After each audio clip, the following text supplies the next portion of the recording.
The universe was once invisible, not empty, not small, invisible. For nearly 400 million years after the Big Bang, there was matter everywhere, structure forming, gravity pulling, and not a single photon of light that could travel more than a few inches before being swallowed by the dark. And then something ignited. The first stars turned on, and in doing so, they ripped apart the fog that had hidden the cosmos since the beginning of time. What followed was not gradual. It was an explosion of structure on a scale we are still struggling to comprehend. 200 billion galaxies, each one containing hundreds of billions of stars, each one sculpted by a force we cannot see, cannot touch, and after decades of searching, still cannot explain. We call it dark matter. It makes up 27% of everything that exists. It outweighs every star, planet and particle of gas in the universe by a factor of 6 to 1. And without it, none of this would be here. Not the galaxies, not the stars, not you. But here is the part that should bother you. We have no idea what it actually is. We know it is there because galaxies move wrong, because the cosmic web should not hold together the way it does, because the math only works if something invisible is pulling the strings. And yet, after 30 years of experiments, billions of dollars, and some of the most sensitive detectors ever built, we have never once touched it directly. So how does a universe go from a featureless soup of particles to 200 billion galaxies arranged in a web so vast it takes light itself 10 billion years to cross it? How does gravity, guided by something we cannot detect, turn quantum noise into spiral arms and superclusters? And why, in an age when we can photograph the edge of a black hole, can we still not answer the most basic question about what holds it all together? This is that story. Welcome to Magnetic Space. If you're new here, please subscribe. We make these documentaries every day, and honestly, we'd love to have you along for the ride. Before we begin, tell us in the comments where you're watching from and what time it is there. Now settle in. This is going to be a good one. The universe began. That's easy to say. It's a lot harder to understand what the words actually mean, because when we say the universe began, we're not talking about something starting up inside empty space. We're talking about space itself coming into existence. Time too. The entire stage and the clock that measures it, both appearing in the same instant. Before that instant, there was no before. The word itself loses meaning. You can't have a moment prior to time. You can't have a location outside of space. So when cosmologists talk about the Big Bang, they're describing the boundary where language starts to break down, where cause and effect stop making sense in any way your brain is wired to process. We are trying to describe a singularity, a point where all the matter and energy that would eventually become 200 billion galaxies was compressed into something smaller than an atom. Not sitting inside a tiny space, the space itself was that small. And from that impossibly dense starting point, the universe did something extraordinary. It exploded outward. Except explosion is the wrong word, because explosions happen in space, throwing matter into a void. This was space itself expanding, carrying everything with it. The best evidence we have suggests this happened about 13.787 billion years ago, give or take 20 million years. That margin of error, by the way, is absurdly precise by cosmic standards. We have pinned down the age of everything to within a fraction of a percent. How we did that is a story for later. Right now, what matters is what happened immediately after the universe switched on. The first moments were governed by something called inflation. Not the kind that makes your groceries more expensive, cosmic inflation. a period of exponential expansion that occurred in the tiniest sliver of time you can imagine, and then some. We're talking about the universe doubling in size over and over again, not once per second or once per millisecond, but fast enough that in less than a trillionth of a trillionth of a trillionth of a second, the entire observable cosmos went from smaller than a proton to something you could actually measure with a ruler, if rulers existed yet and you had anywhere to stand. This is not speculation dressed up as science. The evidence for inflation is written into the structure of the universe itself.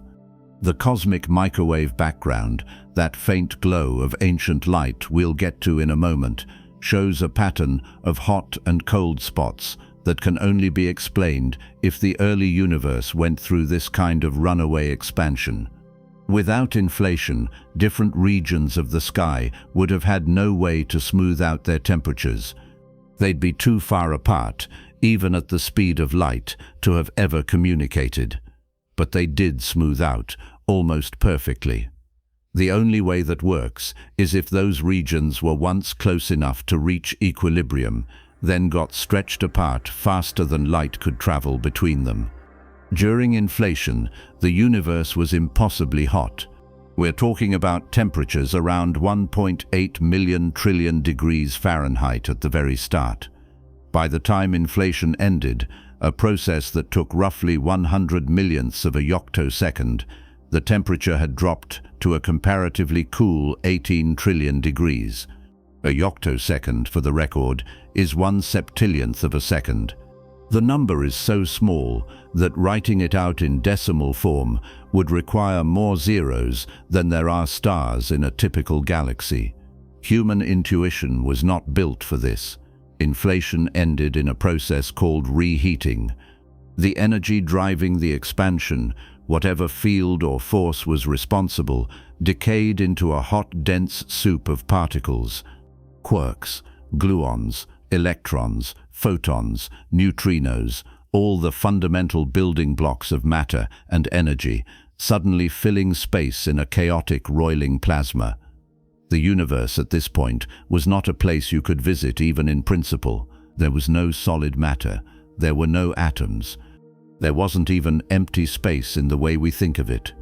Just energy so concentrated and so violent that particles couldn't hold together for more than an instant before being ripped apart and reassembled. This was the quark-gluon plasma era, and it lasted for a few millionths of a second. During that time, quarks, the particles that would eventually combine to form protons and neutrons, floated freely in a kind of primordial soup. They couldn't bind together yet.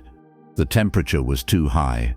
The forces holding them were overwhelmed by the sheer kinetic energy of everything bouncing off everything else.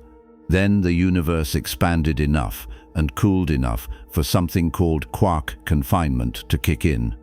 Quarks started sticking together in groups of 3, forming protons and neutrons, the building blocks of every atomic nucleus that would ever exist. Around the same time, another fundamental shift occurred. Up until a few billionths of a second after the Singularity, 2 of the forces we think of as separate, electromagnetism and the weak nuclear force, were unified into a single force. As the universe cooled, that symmetry broke. The forces split apart. Particles suddenly acquired mass. This wasn't a gradual process.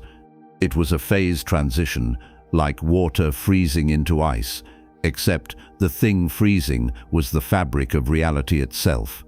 For the next few minutes, the universe was a nuclear reactor, Big Bang nucleosynthesis. The conditions were just right, hot enough and dense enough for protons and neutrons to fuse together into the lightest elements, mostly hydrogen, the simplest nucleus, just a single proton, but also helium, which requires 2 protons and 2 neutrons to stick together. By the time the universe was about 3 to 5 minutes old, roughly 75% of its ordinary matter was hydrogen and about 25% was helium. Trace amounts of lithium and beryllium formed as well, but in such tiny quantities that they barely registered. Everything heavier than that, carbon, oxygen, iron, gold, all of it would have to wait.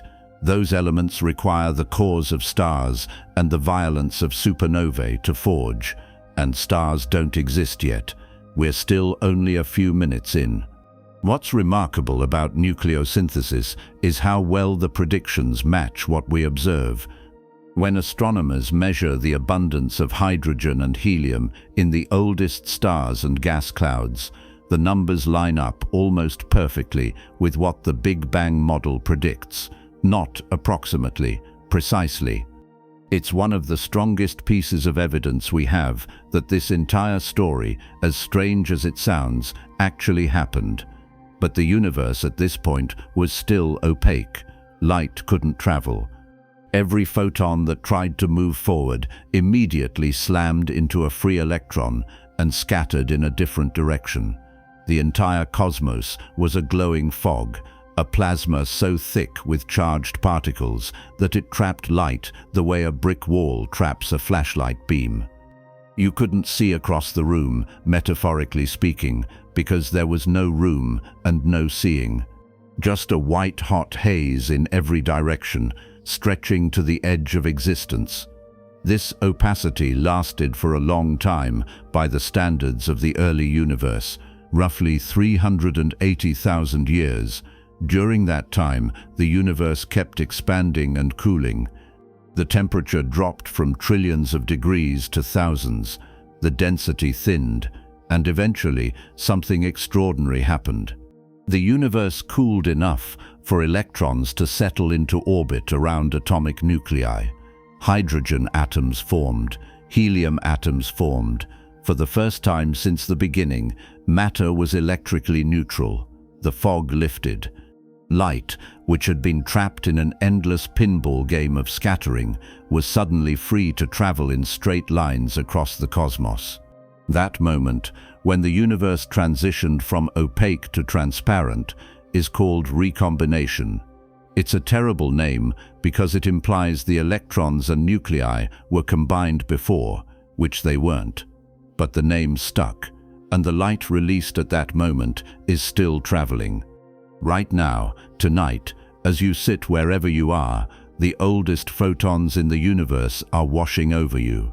They've been flying through space for more than 13 billion years, stretched and redshifted by the expansion of the cosmos, and they arrive today as faint microwave radiation coming from every direction at once. We call it the cosmic microwave background, the CMB. It is the baby picture of the universe. When those photons left, the universe was about 4,940 degrees Fahrenheit, hot enough to glow a dull red, like the heating element inside an oven. But 13.8 billion years of expansion has stretched their wavelengths so much that they've cooled to about 2.7 degrees above absolute zero. You can't see them with your eyes. You need a radio telescope. But they're there, a faint uniform glow filling the entire sky. And hidden in that glow, barely visible above the noise, are tiny fluctuations, hot spots and cold spots, regions where the temperature varies by a few millionths of a degree. Those fluctuations are the most important pattern in cosmology because they are the seeds, the quantum ripples blown up to cosmic scale during inflation, the density variations that would eventually collapse under their own gravity and become galaxies. Think about what that means. The largest structures in the universe today, the superclusters and voids, the great walls of galaxies stretching across hundreds of millions of light years, all of it traces back to quantum uncertainty in the first fraction of a second. The universe didn't start perfectly smooth. It couldn't. Quantum mechanics won't allow it. At the smallest scales, energy fluctuates randomly, popping in and out of existence in patterns governed by probability, not certainty. Inflation took those microscopic fluctuations and stretched them across the sky. A ripple smaller than a proton became a region of space larger than a galaxy. And wherever the density was slightly higher, gravity had something to work with. This is where the story gets strange in a different way, because the density fluctuations we see in the CMB are real. We've mapped them, we've measured them, and we've run the math forward using the laws of gravity and the known properties of matter and energy to predict what the universe should look like today. The predictions work.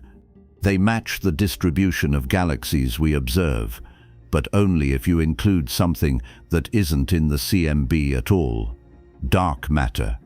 Roughly 5 times more mass than all the ordinary matter combined, spread throughout the universe in vast invisible halos. The CMB doesn't show it directly because dark matter doesn't interact with light. It doesn't emit photons, it doesn't absorb them, it doesn't scatter them. It just pulls gravitationally on everything around it. Without dark matter, the density fluctuations visible in the CMB wouldn't have been strong enough to collapse into galaxies. Ordinary matter, the protons and electrons and neutrons that make up stars and planets and you, was too hot and too spread out in those early years to clump together on its own. It needed an anchor. Dark matter provided that. It had already started collapsing into dense clumps, pulling ordinary matter along with it, setting the stage for everything that would come next. So by the time the CMB was released, the structure of the universe was already being written, not in stars or galaxies, those didn't exist yet, but in the gravitational scaffolding laid down by dark matter and seeded by quantum noise from the first instant of time. Maps of the CMB, taken by satellites like Planck and WMAP, show us that scaffolding in exquisite detail. You can see the hot spots where matter was denser, the cold spots where it was thinner. You can measure the size of those fluctuations, the angles they span across the sky, and from that you can extract almost everything there is to know about the early universe. How old it is, how fast it's expanding, how much ordinary matter it contains, how much dark matter, how much dark energy, all of it encoded in a pattern of microwave static that most people will never see and fewer still will understand. The visible universe at the end of inflation was only about 33 feet across, roughly the length of a school bus. By the time 1 picosecond had passed, it had expanded to about 620,000 miles, still smaller than the distance from Earth to the Moon.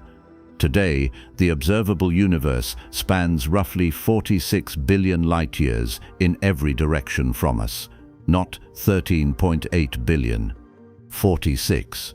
That's because space itself has been expanding the whole time, carrying distant galaxies away faster than their light can reach us. The edge of what we can see is not the edge of what exists, it's just the edge of what we've had time to observe. And yet, for all that vastness, the universe right after recombination was dark, completely dark. The CMB photons had been released, yes, but they were already redshifting into invisibility. Atoms had formed, but they weren't doing anything.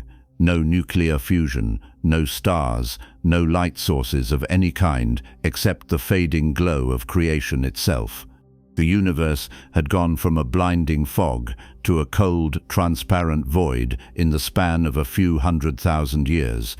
And it would stay that way, silent and lightless, for roughly 200 million years more. That stretch of time, between the release of the CMB and the ignition of the first stars, is called the Cosmic Dark Ages, and it is the next part of the story. The name is dramatic, sure, but it's also accurate. For hundreds of millions of years after recombination, the universe was genuinely, completely dark. Not dark the way a moonless night is dark, where, if you wait long enough, your eyes adjust and you can make out shapes. Dark the way a sealed cave 3 miles underground is dark. Dark in a way that no amount of waiting will fix, because there is nothing to see. No stars, no galaxies, no glowing gas clouds, just hydrogen atoms drifting through expanding space, cooling slowly, doing absolutely nothing interesting. This was not a minor lull in cosmic history. This was an era that lasted longer than most people can properly imagine. If you condensed the entire history of the universe into a single 24-hour day, the Dark Ages would stretch for about 20 minutes.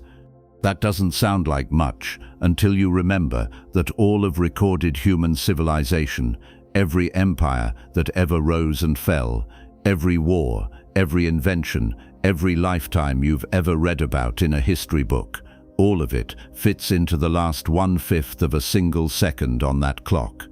20 minutes is an eternity.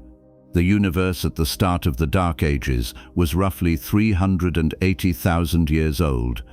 The temperature had dropped to about 4,000 degrees Kelvin, cool enough for electrons to stop zipping around freely and settle into stable orbits around atomic nuclei. That transition, recombination, happened relatively quickly on cosmic scales. Within a few tens of thousands of years, nearly every free electron in the universe had paired up with a proton to form a hydrogen atom, or latched onto a helium nucleus to make neutral helium. The plasma that had filled space since the Big Bang was gone. In its place, a transparent gas. Transparency is the key word here. Before recombination, light couldn't travel. Every photon emitted would immediately scatter off a free electron, bounce in a random direction, scatter again, and so on in an endless pinball game that kept the universe locked in a glowing fog. After recombination, there were no more free electrons to scatter off. Photons could suddenly fly in straight lines across the cosmos without interruption. Space became see-through. But here's the thing nobody tells you. Transparent doesn't mean bright. A pane of clean glass is transparent. That doesn't make it a light source. The universe after recombination was like an enormous empty room with perfectly clear air and no lamps. You could see across it, in principle, but there was nothing to see and nothing doing the seeing. The photons from the Big Bang itself, the ones released during recombination, were still around. They're the cosmic microwave background we talked about, but they were already redshifting into lower and lower energies as space expanded, fading from visible light into infrared and eventually into microwaves. By a few million years after recombination, they were too faint and too stretched to illuminate anything.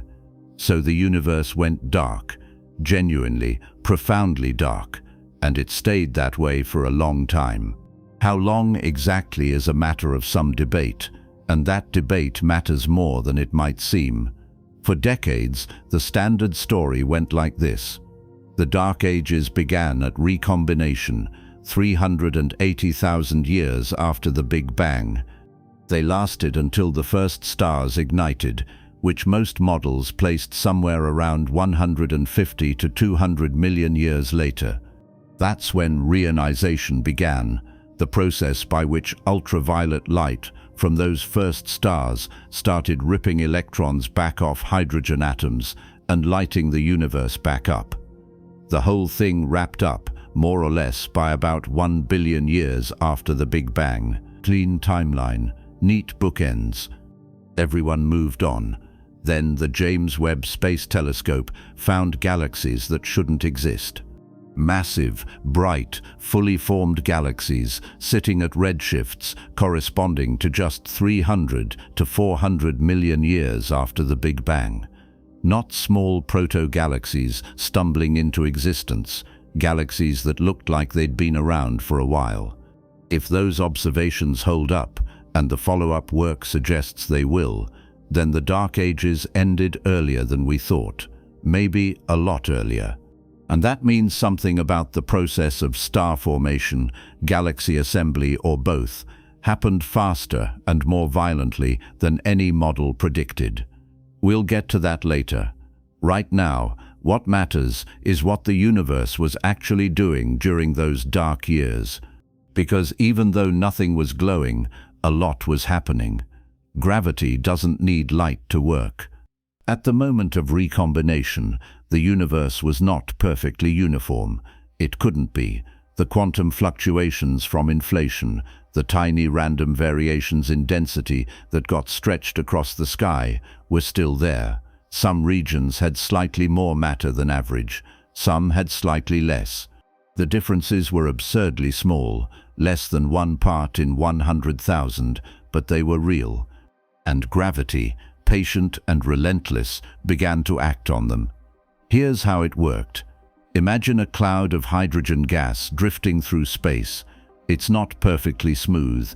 One part of the cloud is a tiny bit denser than the rest. That denser region has slightly more mass, which means it has slightly more gravity, which means it pulls a little harder on the gas around it. Gas starts drifting inward. As it drifts inward, the region gets denser. As it gets denser, its gravity gets stronger. As its gravity gets stronger, it pulls harder. You see where this is going. It's a feedback loop. The dense get denser. This is called gravitational collapse, and it's the engine behind every large structure in the universe. Stars, galaxies, clusters, superclusters, all of it starts the same way. A tiny overdensity gets amplified over time until it becomes something you can point a telescope at. During the Dark Ages, this process was just beginning. The overdensities were growing, slowly, invisibly, laying the groundwork for everything that would come next. But there was a problem. Ordinary matter, the protons and electrons and helium nuclei drifting through space, was still too hot. Not hot by human standards. By a few million years after recombination, the temperature had dropped to around a few thousand degrees Kelvin, then a few hundred, then lower, but hot in the sense that the atoms still had a lot of random motion. They were zipping around, bouncing off each other, resisting the pull of gravity. For a region to collapse under its own weight, gravity has to overcome that thermal pressure. And for ordinary matter in the early universe, gravity wasn't strong enough yet. The overdensities were too small, the gas too warm, the distances too large. That's where dark matter comes in. Again, dark matter doesn't feel thermal pressure because it doesn't interact with itself or with ordinary matter in any way except gravitationally. It doesn't bounce, it doesn't heat up, it doesn't scatter, it just falls. And because it doesn't resist, it started collapsing long before ordinary matter could. By the time recombination happened, dark matter was already clumping together into dense halos, invisible scaffolds scattered throughout the universe. These halos had enough mass and enough gravity to hold on to ordinary matter, even when that matter was still too hot to collapse on its own. Picture it this way. A cloud of hydrogen gas is drifting through space, slowly cooling. Left to itself, it would take hundreds of millions of years to cool enough to collapse. But there's a dark matter halo nearby, a concentrated blob of invisible mass with a gravitational pull strong enough to drag the gas inward. The gas doesn't collapse into itself, it collapses into the halo. The halo acts like a bowl, holding the gas in place while it cools, giving it time to settle, concentrating it in one spot. Eventually, the gas gets dense enough and cold enough that gravity takes over completely. The cloud stops drifting and starts falling inward in earnest. At the center, pressure builds, temperature rises, and if everything goes right, a star ignites. That process, from diffuse gas to gravitational collapse to ignition, is how the first stars formed, and it couldn't have happened without dark matter. Ordinary matter alone would have taken too long. The universe would have expanded too much, spread everything too thin, and the overdensities would have been smoothed out before they had a chance to grow. Dark matter held the gas in place. It gave structure a head start. This is one of the most important things dark matter does, and it's why cosmologists are so confident it exists, even though we've never directly detected a single particle of it. The timeline doesn't work without it. The density fluctuations visible in the cosmic microwave background are too small to have grown into galaxies in the time available, unless there was extra mass, invisible mass, pulling things together faster than ordinary matter could manage on its own. Every detailed simulation of structure formation in the universe includes dark matter. The ones that don't fail immediately. The galaxies don't form. The clusters don't assemble. The universe stays smooth and boring. But with dark matter, the story works. And here's what that story looked like during the Dark Ages. By about 10 million years after the Big Bang, the universe had cooled to roughly 60 degrees Kelvin. That's about 60 degrees above absolute zero, cold enough that if you somehow dumped a bucket of water into space at that moment, it would freeze solid almost instantly.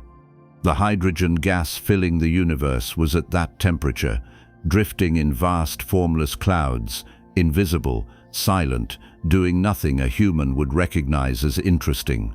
But gravity was working. Dark matter halos were pulling gas inward. The overdense regions identified in the cosmic microwave background were growing denser. By 100 million years, some of those regions had collapsed enough to start forming the seeds of what would eventually become galaxies. Not galaxies yet, proto-galaxies. Clumps of gas a few million times the mass of the Sun, held together by dark matter halos weighing 10 or 100 times more than the gas itself. These clumps were small by modern standards, a few hundred light-years across, roughly the size of a large star-forming region in today's Milky Way. But they were dense, and they were cooling. At the centers of the densest clumps, the gas was starting to collapse faster. The process was still slow by human timescales. It would take tens of millions of years for a single cloud to go from diffuse and drifting to compressed enough for nuclear fusion. But it was happening. Pressure was building. Temperature was rising in the cores, even as the outer layers kept cooling. And somewhere, in some clump that we will never be able to identify because it's too far away and too faint and too long gone, the temperature at the center crossed 10 million degrees Kelvin. Hydrogen nuclei started fusing into helium. A star turned on. That was the end of the Dark Ages. Not everywhere at once. The first stars were scattered, isolated, separated by millions of light years. For a while, most of the universe stayed dark, but the process had begun, and once it began, it spread. The first stars were nothing like the Sun. They couldn't be. The Sun is made of hydrogen and helium, yes, but it also contains trace amounts of heavier elements. Carbon, oxygen, nitrogen, iron, all the stuff that got forged in earlier generations of stars and scattered into space when those stars died. The first stars had none of that. They formed from pure primordial gas, the 75% hydrogen and 25% helium that came out of Big Bang nuclear synthesis with nothing added. Astronomers call them population 3 stars, a classification that sounds backwards until you realize the naming system was invented before anyone knew they existed. Population 3 stars were enormous. Current models suggest they weighed anywhere from a few dozen to a few hundred times the mass of the Sun. Some might have been even larger. They burned incredibly hot, incredibly bright, and incredibly fast. A star 100 times the mass of the Sun doesn't live 100 times longer than the Sun. It lives 100 times shorter, maybe just a few million years from birth to death. And when they died, they didn't fade quietly, they exploded. Supernovae so violent they could outshine entire galaxies for weeks, scattering the first heavy elements into the surrounding gas, seeding the next generation of stars with the raw materials needed to build something more complex. But before any of that could happen, the first star had to turn on. And before the first star could turn on, the universe had to spend hundreds of millions of years in the dark, waiting for gravity to do its work. During that wait, the only light in the universe came from two sources: the fading glow of the cosmic microwave background, redshifting into invisibility, and a faint radio signal emitted by neutral hydrogen itself. Hydrogen atoms, when left alone, occasionally undergo a quantum transition where the electron flips its spin relative to the proton. When that happens, the atom releases a photon with a wavelength of 21 centimeters. It's called the 21-centimeter line, and it's one of the most important tools radio astronomers have for mapping hydrogen clouds in the Milky Way. During the Dark Ages, that 21-centimeter emission was the only signal the universe was broadcasting. Faint, low energy, barely distinguishable from the background, but it was there. And in principle, if you could build a radio telescope sensitive enough and point it at the right patch of sky, you could detect it. You could map the distribution of hydrogen gas in the early universe, trace the collapse of the first clouds, and watch in radio waves as structure began to form in the darkness. Nobody has done this yet. The signal is too faint and too redshifted. But it's one of the holy grails of observational cosmology. Several experiments are underway, including the Square Kilometre Array in South Africa and Australia, designed specifically to detect this signal. If they succeed, they'll give us the first direct observations of the Dark Ages, not simulations, not models. Actual data from the era when the universe had atoms but no stars. For now, what we know about the Dark Ages comes mostly from theory. We know when it started because we can measure the cosmic microwave background and pinpoint the moment of recombination. We know roughly when it ended because we can see distant quasars whose light has been filtered through clouds of neutral hydrogen, and the pattern of that filtering tells us when reionization began. The gap between those two events is the Dark Ages. And everything that happened in between, the slow collapse of gas clouds, the growth of dark matter halos, the build-up toward the first stars, all of it is inferred from our understanding of gravity and thermodynamics and the initial conditions set down at the moment of recombination. That might sound like a shaky foundation. It's not. The models are constrained by an enormous amount of data. The abundances of hydrogen and helium match Big Bang nucleosynthesis predictions to absurd precision. The fluctuations in the cosmic microwave background match the predictions of inflationary cosmology. The large-scale structure of the universe today, the distribution of galaxies and clusters and voids, matches what you get when you start with those CMB fluctuations and let gravity run forward for 13.8 billion years. The story holds together. Every piece fits. But it's still a story built on inference, and that's what makes the Dark Ages so tantalizing. Because somewhere out there, redshifted into the radio spectrum and waiting for a telescope sensitive enough to catch it, is the actual signal from that era, the light, or rather the radio waves that were emitted when the universe was truly dark, when gravity was working silently in the void, when the first structures were just beginning to form and nothing had ignited yet. That signal is on its way. It's been on its way for more than 13 billion years, and when we finally detect it, we'll have our first real glimpse of the universe between creation and light. The long, quiet era when everything that would follow was being set up in darkness. The Dark Ages didn't last forever. Eventually, somewhere in the depths of a collapsing gas cloud, trapped inside a dark matter halo that had been growing since recombination, the temperature crossed the threshold. Hydrogen nuclei fused, energy poured outward. A star, the very first star, began to shine. We don't know exactly when that happened. We probably never will.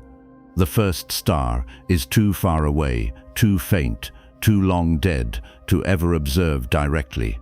Its light has been traveling through space for more than 13 billion years, redshifted into invisibility, scattered by dust and gas, drowned out by everything that came after. But we can narrow the window. Current observations, mostly from the James Webb Space Telescope, suggest the first stars ignited somewhere between 100 and 400 million years after the Big Bang. That's the range where theory and data start to converge. Before 100 million years, the universe probably hadn't cooled and collapsed enough. After 400 million years, we start seeing galaxies that are already assembled, which means stars must have been burning for a while by then. So somewhere in that 300 million year span, the lights came on.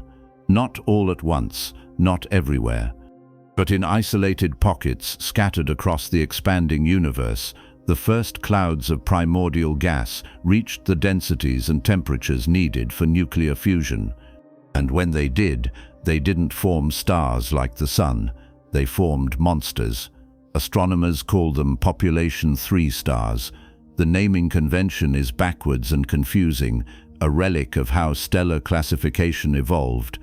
Population 1 stars are young metal-rich stars like the sun, found in the spiral arms of galaxies. Population 2 stars are older, metal-poor stars found in globular clusters and galactic halos. Population 3 stars, predicted long before any were observed, are the stars that came before everything else. Pure hydrogen and helium, no metals at all, the very first generation. The reason we haven't found any is simple. They're all dead, every single one. Population 3 stars were so massive and burned so hot that they lived for only a few million years before exploding. In cosmic terms, that's nothing. A blink. For comparison, the sun has been burning for about 4.5 billion years and will keep burning for another 5 billion. A population 3 star, 100 times the mass of the sun, might last 3 million years if it's lucky. Most didn't make it that long. Why were they so massive? The answer comes down to the chemistry of star formation, or rather, the lack of it. When a cloud of gas collapses under its own gravity, it heats up. That heat creates pressure pushing outward, resisting the collapse. For the cloud to keep collapsing and eventually form a star, it needs a way to cool down. It needs to radiate that heat away into space. In the modern universe, that cooling happens through molecules and atoms of heavier elements. Carbon monoxide, water vapor, silicate dust, all of it acts like a radiator, shedding thermal energy as infrared light and allowing the cloud to collapse further. Population 3 stars didn't have any of that. The gas they formed from was pure primordial hydrogen and helium with trace amounts of lithium. No carbon, no oxygen, no dust. The only way the gas could cool was through a much slower, much less efficient process involving molecular hydrogen, 2 hydrogen atoms bonded together. Molecular hydrogen can form naturally when hydrogen atoms collide in the right conditions, but it's fragile and easily destroyed by ultraviolet light. And once it forms, it doesn't radiate heat away nearly as effectively as heavier molecules. The result is that the collapsing gas clouds stayed hotter longer, and hotter gas means higher pressure, which means you need more mass to overcome that pressure and keep the collapse going. The minimum mass required to form a star in the early universe was much higher than it is today. Instead of stars forming at 10 or 20 times the mass of the Sun, they formed at 50, 100, even 300 solar masses. Theoretical models suggest the typical population 3 star was somewhere in the range of 10 to 100 solar masses, with some outliers pushing even higher. A star that massive doesn't just burn hydrogen, it devours it. The core temperature of the Sun sits at about 15 million degrees Kelvin. The core of a population 3 star could reach 100 million degrees or more.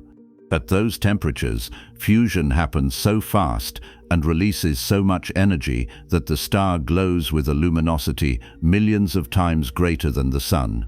If you could somehow stand on a planet orbiting a population 3 star at the same distance Earth orbits the Sun, you would be instantly vaporized by the sheer intensity of the radiation.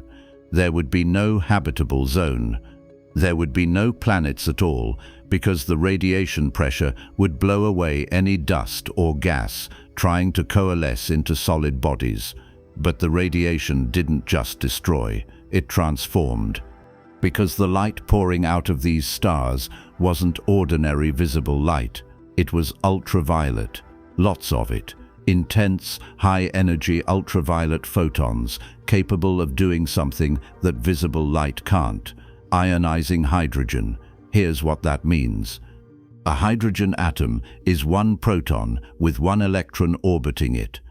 The electron is bound to the proton by electromagnetic force, held in place by the attraction between opposite charges. But that binding isn't infinitely strong. Hit the atom with a photon carrying enough energy, and the electron gets knocked loose. The atom becomes ionized, split into a free proton and a free electron. The photon gets absorbed in the process, its energy transferred to the electron as kinetic energy. Visible light photons don't carry enough energy to do this. Infrared certainly doesn't. You need ultraviolet, specifically photons with wavelengths shorter than about 91 nanometers, a threshold called the Lyman limit. Anything more energetic than that can ionize hydrogen. And population 3 stars were pumping out ultraviolet radiation at that energy level and far beyond, flooding the space around them with ionizing photons. At first, the effect was local. A single population 3 star ignites inside a dark matter halo surrounded by neutral hydrogen gas. The ultraviolet light radiates outward in all directions, hitting hydrogen atoms, knocking electrons loose, ionizing everything within reach.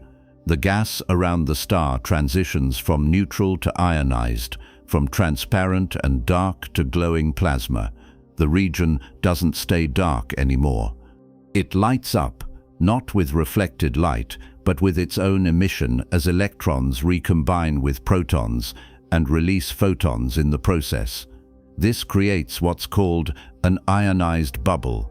Picture it like a soap bubble expanding in 3 dimensions.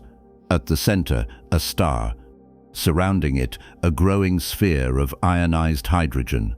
At the edge of the sphere, a sharp boundary where ionized gas meets neutral gas. The boundary keeps expanding as more and more ultraviolet photons push outward, ionizing atoms that were previously neutral. The size of the bubble depends on how many ionizing photons the star produces and how dense the surrounding gas is.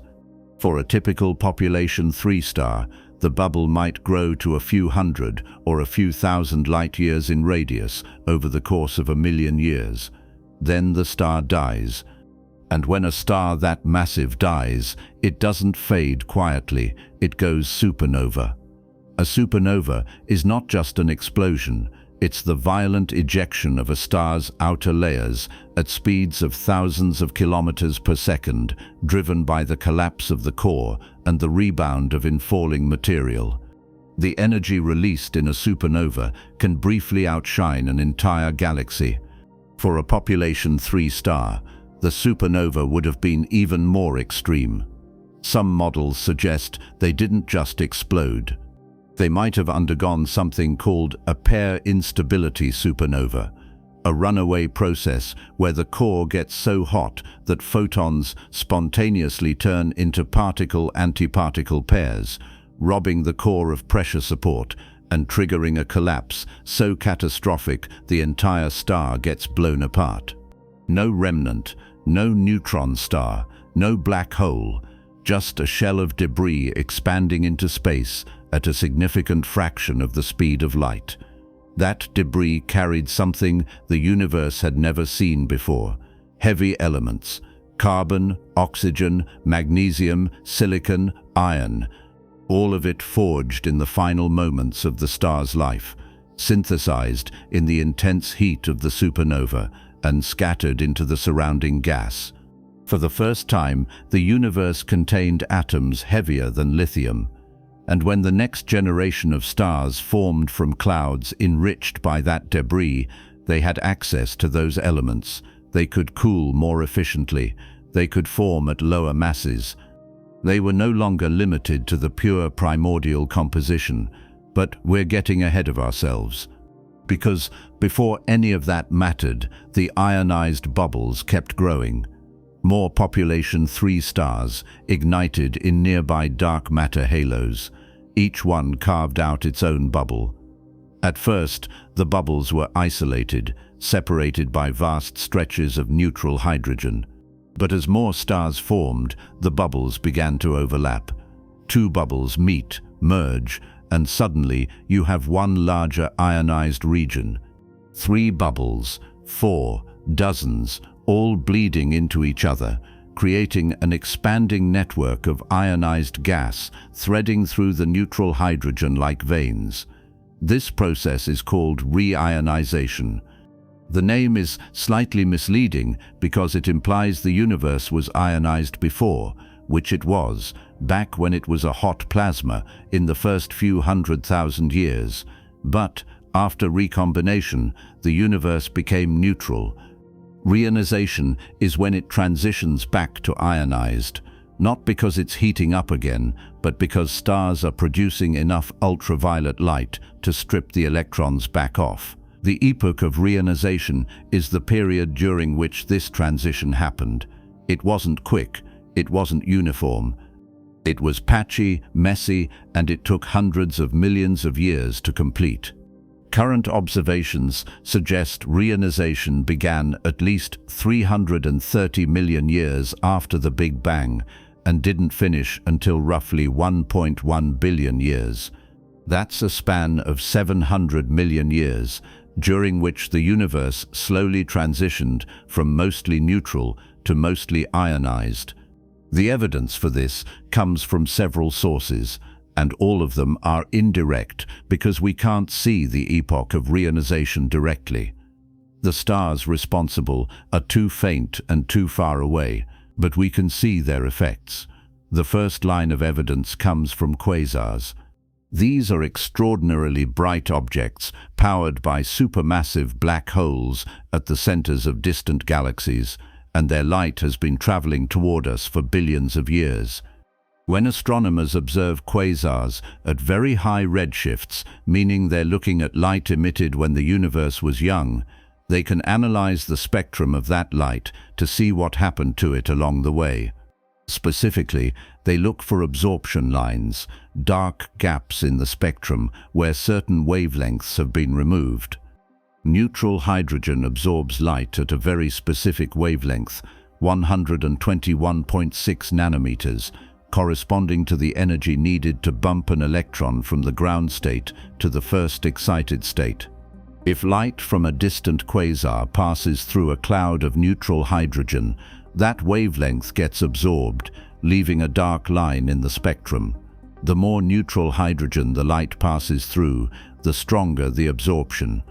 Astronomers call this the Lyman alpha forest because there are usually many absorption lines at different redshifts, each corresponding to a different cloud of neutral hydrogen at a different distance. But when you look at quasars beyond a certain redshift, something changes. The Lyman alpha absorption doesn't just get stronger, it becomes complete. The spectrum goes dark at all wavelengths, bluer than the Lyman alpha line. This is called the Gunn-Peterson trough, named after the astrophysicists who predicted it. It means the light has passed through so much neutral hydrogen that essentially every photon capable of being absorbed has been absorbed, and that only happens if the space between us and the quasar is filled with neutral hydrogen. The transition happens sharply around a redshift of 6, which corresponds to light emitted about 1 billion years after the Big Bang. Quasars at redshifts lower than 6, closer to us in time, don't show the Gunn-Peterson trough. Quasars at redshifts higher than 6 do. That tells us reionization was mostly complete by 1 billion years after the Big Bang, and mostly incomplete before it. The neutral hydrogen that filled the universe during the Dark Ages was still there, sitting in the space between galaxies, soaking up ultraviolet photons. The second line of evidence comes from the cosmic microwave background. Not the temperature fluctuations we talked about earlier, but something subtler. When CMB photons travel through ionized gas, they scatter off free electrons in a process called Thomson scattering. The more ionized gas they pass through, the more scattering happens.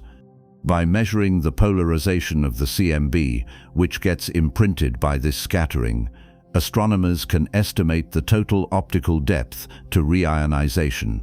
Essentially, how much scattering occurred between the surface of last scattering at recombination and today. The measurements from the Planck satellite suggest reionization happened relatively late and relatively quickly, consistent with the quasar observations. The third line of evidence, and the most exciting, comes from the James Webb Space Telescope. Webb has been designed specifically to peer into the epoch of reionization and catch galaxies in the act of lighting up the universe, and it's working. In the first 2 years of operation, Webb has found dozens of galaxies at redshifts greater than 10, corresponding to less than 500 million years after the Big Bang. Some of these galaxies are actively forming stars at rates far higher than what models predicted. They're bright, compact, and surrounded by regions of space that show clear signs of being ionized. One of the most striking findings came from observations of a galaxy at a redshift of 10.6, seen as it existed just 330 million years after the Big Bang. The spectrum of light from this galaxy shows strong emission lines from ionized oxygen, a signature that only appears when there's enough ultraviolet radiation to strip electrons off oxygen atoms. That means the galaxy wasn't just forming stars. It was forming enough stars, hot enough and massive enough to ionize the gas around it. The bubble had formed. Webb has also started to map the large-scale structure of reionization by observing how the ionized regions are distributed. Early data suggests the process was highly inhomogeneous. Some regions of the universe reionized early, packed with star-forming galaxies that carved out large bubbles. Other regions stayed neutral longer, dark voids where star formation hadn't kicked off yet. Over time, the bubbles grew and merged, like foam expanding to fill a container, until the entire universe was ionized. There's one more observational technique on the horizon that could revolutionize our understanding of reionization, and it hasn't succeeded yet. It involves the 21-centimeter line. Remember, neutral hydrogen emits faint radio waves at a wavelength of 21 centimeters when the electron flips its spin. During the epoch of reionization, that emission would have been everywhere, coming from all the neutral hydrogen that hadn't been ionized yet. As stars formed and bubbles grew, the neutral hydrogen disappeared, and the 21-centimeter signal would have changed. By mapping that signal across the sky, astronomers could see the bubbles directly, not the stars, not the galaxies, but the ionized regions themselves. Several experiments are trying to do this. The EDGES experiment in Australia detected a possible global signal from reionization in 2018, though the result is controversial and hasn't been confirmed. The Square Kilometre Array, a massive radio telescope under construction in South Africa and Australia, is designed specifically to map the three-dimensional structure of reionization using the 21-centimetre line. If it works, we'll have a movie, not a snapshot, showing how the universe transitioned from dark to light over hundreds of millions of years. For now, what we know is this. The first stars were massive, short-lived and ferociously bright. They pumped out ultraviolet radiation at rates no modern star can match. That radiation ionized the hydrogen around them, carving out bubbles that grew, merged, and eventually filled the universe. The process started at least 330 million years after the Big Bang, peaked around a few 100 million years later, and was mostly complete by 1 billion years. It was messy, patchy, and driven not by a single event, but by the collective output of billions of stars scattered across the cosmos. And once it was done, the universe was transparent again. Not dark and transparent like the Dark Ages. Bright and transparent. Light could travel freely. Galaxies could be seen across vast distances. The stage was set for the next phase of cosmic history, the assembly of structure, the birth of galaxies, the slow construction of the cosmic web that fills the universe today. But none of that could have happened without the scaffolding, the invisible framework that pulled matter together in the first place and gave gravity something to work with. Dark matter was already there, waiting in the shadows, holding everything together before the first star ever lit. And once it was done, the universe was transparent again. Not dark and transparent like the Dark Ages, bright and transparent. Light could travel freely, galaxies could be seen across vast distances. The stage was set for the next phase of cosmic history, the assembly of structure, the birth of galaxies, the slow construction of the cosmic web that fills the universe today. But none of that could have happened without the scaffolding, the invisible framework that pulled matter together in the first place and gave gravity something to work with. Dark matter was already there, waiting in the shadows, holding everything together before the first star ever lit. Dark matter is the most important substance in the universe that nobody has ever seen. That sentence sounds like a contradiction. It isn't. Dark matter doesn't emit light. It doesn't absorb light. It doesn't reflect light. It doesn't interact with electromagnetic radiation at all. You can't photograph it. You can't shine a flashlight on it. You can't detect it with any telescope ever built, no matter how sensitive, because telescopes work by collecting photons and dark matter doesn't produce any. As far as light is concerned, dark matter doesn't exist. But as far as gravity is concerned, dark matter is the only thing that matters. It outweighs everything you can see by a factor of more than 5 to 1. All the stars in all the galaxies across the entire observable universe, every planet, every gas cloud, every speck of dust, every atom in your body, all of it combined makes up about 15% of the total matter in the cosmos. The other 85% is dark matter. Invisible, untouchable, and absolutely everywhere. That ratio is not a guess. It's not a rough estimate subject to revision. It's been measured to absurd precision using multiple independent methods that all converge on the same answer.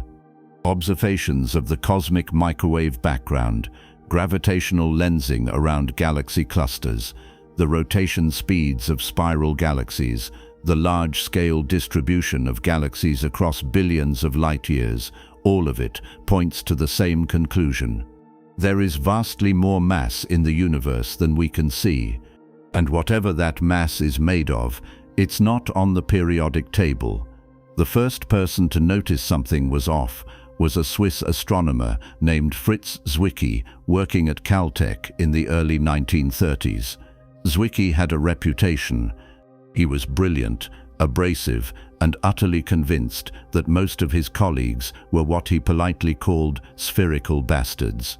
Bastards because they were wrong about almost everything, and spherical because no matter which way you looked at them, they were still bastards.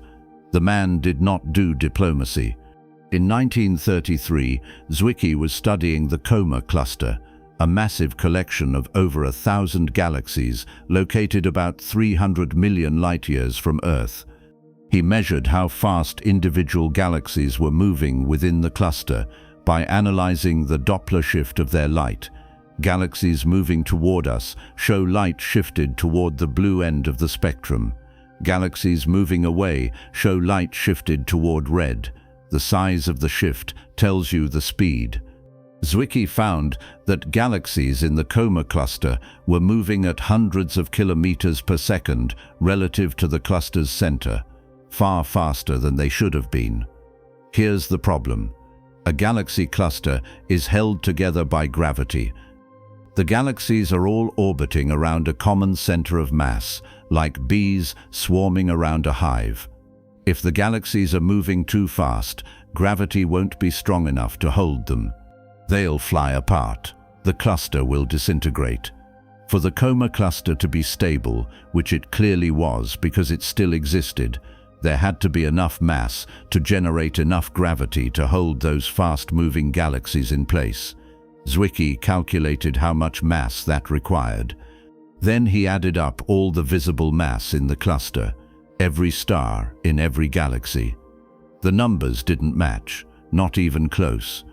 The visible mass was only about 1% of what was needed. Zwicky proposed that the cluster must contain huge amounts of dark matter, matter that didn't shine but still pulled gravitationally. He published his findings. The community ignored him for decades.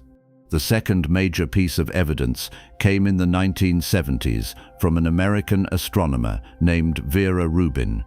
Rubin was studying spiral galaxies, and specifically how fast stars orbit around the galactic center at different distances. In a solar system, the physics is straightforward. Planets closer to the sun move faster. Planets farther out move slower. That's because the sun contains almost all the mass, and gravity weakens with distance. If you plot orbital speed against distance, you get a curve that drops off the farther out you go. That's called a Keplerian decline, and it's what you expect when most of the mass is concentrated in the center. Rubin measured the orbital speeds of stars in spiral galaxies at various distances from the galactic core. She expected to see the same Keplerian decline. Stars near the center should orbit quickly. Stars at the outer edges should orbit slowly. That's not what she found. The stars at the edges were moving just as fast as the stars closer in some cases faster. The rotation curve was flat, not declining. That should be impossible. If the only mass in a galaxy were the visible stars and gas, the outer stars wouldn't have enough gravity pulling on them to maintain those speeds. They'd fly off into space like a stone released from a sling. The fact that they didn't meant there was additional mass holding them in place, mass that wasn't glowing, mass that extended far beyond the visible disk of the galaxy into a vast spherical halo, dark matter, again. Rubin's work was meticulous. She measured galaxy after galaxy, and the pattern held. Every spiral galaxy she looked at had a flat rotation curve. Every one required dark matter to explain what she was seeing. This time, the community listened. By the late 1980s, the existence of dark matter had gone from fringe speculation to mainstream consensus, not because anyone had detected a particle of it, but because the gravitational effects were undeniable. The third line of evidence, and the one that's hardest to argue with, comes from gravitational lensing. Einstein's general relativity predicts that mass warps space-time, and light traveling through warped space-time follows a curved path. If a massive object, say a galaxy cluster, sits between us and a more distant galaxy, the light from the distant galaxy bends around the cluster on its way to us. From our perspective, the distant galaxy appears distorted, stretched into arcs, or even multiple images. The amount of distortion depends on how much mass is doing the lensing. In 2006, astronomers observed a collision between two galaxy clusters called the Bullet Cluster. When the clusters collided, the hot gas in each cluster, which is visible in X-ray images, slammed into each other and slowed down due to friction. But the galaxies themselves, which are mostly empty space, passed through each other without slowing. Gravitational lensing maps of the collision showed where the mass was, and the mass wasn't where the gas was, it was where the galaxies were, extending far beyond them. The dark matter halos passed right through each other, just like the galaxies, completely unaffected by the collision. The separation was clean. Visible matter in one place, most of the mass somewhere else.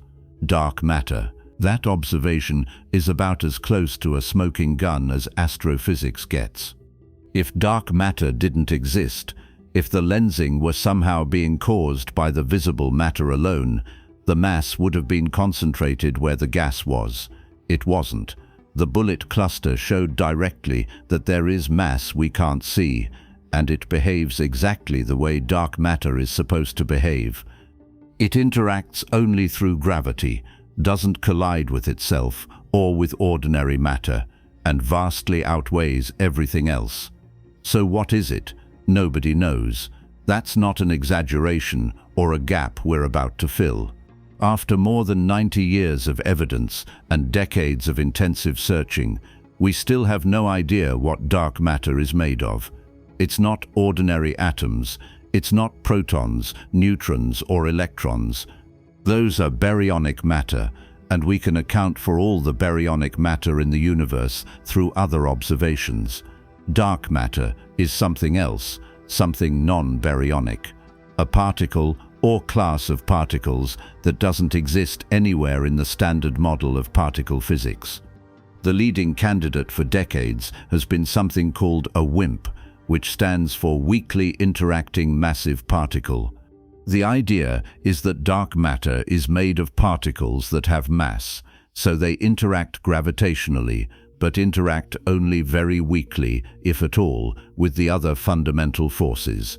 They don't feel electromagnetism, which is why they don't emit or absorb light. They might interact through the weak nuclear force, the same force responsible for certain types of radioactive decay. But those interactions would be rare and hard to detect. Experiments around the world have been searching for WIMPs for decades, using detectors buried deep underground to shield them from cosmic rays, cooled to nearly absolute zero to reduce noise, waiting for the signature of a dark matter particle colliding with an atomic nucleus. So far, nothing. Another candidate is the axion, a hypothetical particle that's much lighter than a WIMP and interacts even more weakly. Axions were originally proposed to solve a completely different problem in particle physics, but they turned out to be a good fit for dark matter as well. There are experiments searching for axions too, using powerful magnetic fields and ultra-sensitive detectors. Still nothing. Some physicists have proposed that dark matter isn't a particle at all. Maybe it's primordial black holes, tiny black holes that formed in the chaotic first moments after the Big Bang. Or maybe it's something weirder, a modification to the laws of gravity itself that mimics the effects of invisible mass. That idea is called MOND, Modified Newtonian Dynamics, and it has a small but dedicated following. The problem with MOND is that it works well for explaining galaxy rotation curves, but fails spectacularly at explaining everything else. galaxy clusters, gravitational lensing, the cosmic microwave background, none of it fits. Dark matter as a particle, however mysterious, explains all of it. The fact that we don't know what dark matter is doesn't mean we don't know what it does. We know a lot about how it behaves. We know it's cold, meaning the particles move slowly compared to the speed of light. That matters because in the early universe, slow-moving particles clumped together more easily than fast-moving ones. If dark matter were hot, moving at relativistic speeds, it would have smoothed out the density fluctuations we see in the cosmic microwave background instead of amplifying them. The universe would look completely different. The fact that galaxies exist at all tells us dark matter is cold. We also know dark matter doesn't interact with itself very much, if at all. If it did, dark matter halos would collapse into dense cores the way gas clouds do. Instead, they remain diffuse and extended, holding their shape over billions of years. That tells us dark matter particles pass through each other like ghosts, feeling only gravity, never colliding, never slowing down, and we know how much of it there is. Dark matter makes up about 27% of the total energy content of the universe. Ordinary matter is about 5%. The remaining 68% is dark energy, the mysterious force driving the accelerated expansion of the cosmos. But dark energy doesn't clump. It doesn't form structures, it just pushes. Dark matter, on the other hand, pulls. And in the early universe, pulling was everything. Let's go back to the moment just after recombination, 380,000 years after the Big Bang. The cosmic microwave background has just been released. The universe is transparent. Ordinary matter, hydrogen and helium gas, is drifting through space, cooling slowly, still too hot to collapse under its own gravity. If the universe had been made only of ordinary matter, that gas would have stayed diffuse for hundreds of millions of years, maybe longer. The tiny density fluctuations visible in the CMB, those 1 part in 100,000 ripples, wouldn't have been enough to overcome the thermal pressure and pull the gas together. Galaxies might never have formed, but the universe wasn't made only of ordinary matter. Dark matter was there, and it had already started collapsing. Unlike ordinary matter, dark matter doesn't feel pressure. It doesn't heat up when compressed. It doesn't emit radiation to cool down. It just falls, and because it vastly outweighs ordinary matter, its gravity dominates. In the regions where dark matter was slightly denser, it pulled more dark matter toward it. The denser it got, the harder it pulled. Within a few tens of millions of years, dark matter had collapsed into dense clumps, invisible halos scattered throughout the expanding universe. These halos weren't galaxies, they were gravitational wells, invisible pockets of concentrated mass with nothing in them but dark matter. But they had gravity, and gravity doesn't care whether you can see the source. The ordinary matter drifting nearby felt the pull and started falling inward. Slowly at first, then faster as it sank deeper into the gravitational well. The dark matter halo acted like a bowl, catching the gas and holding it in place while it cooled. Over tens of millions of years, the gas settled into the center of the halo, compressed by its own weight, finally reaching the densities and temperatures needed to ignite the first stars. Without dark matter, this process would have taken too long. The universe would have expanded too much. The gas would have been spread too thin. The density fluctuations wouldn't have had time to grow into anything significant before the expansion carried everything apart. Dark matter gave structure a head start. It collapsed first, creating the scaffolding. Ordinary matter followed, filling in the framework like concrete poured into a mold. Computer simulations of structure formation make this vividly clear. Start with the initial conditions from the cosmic microwave background, the tiny density fluctuations at recombination. Add gravity. Let the simulation run forward for billions of years. If you include only ordinary matter, the universe stays mostly smooth.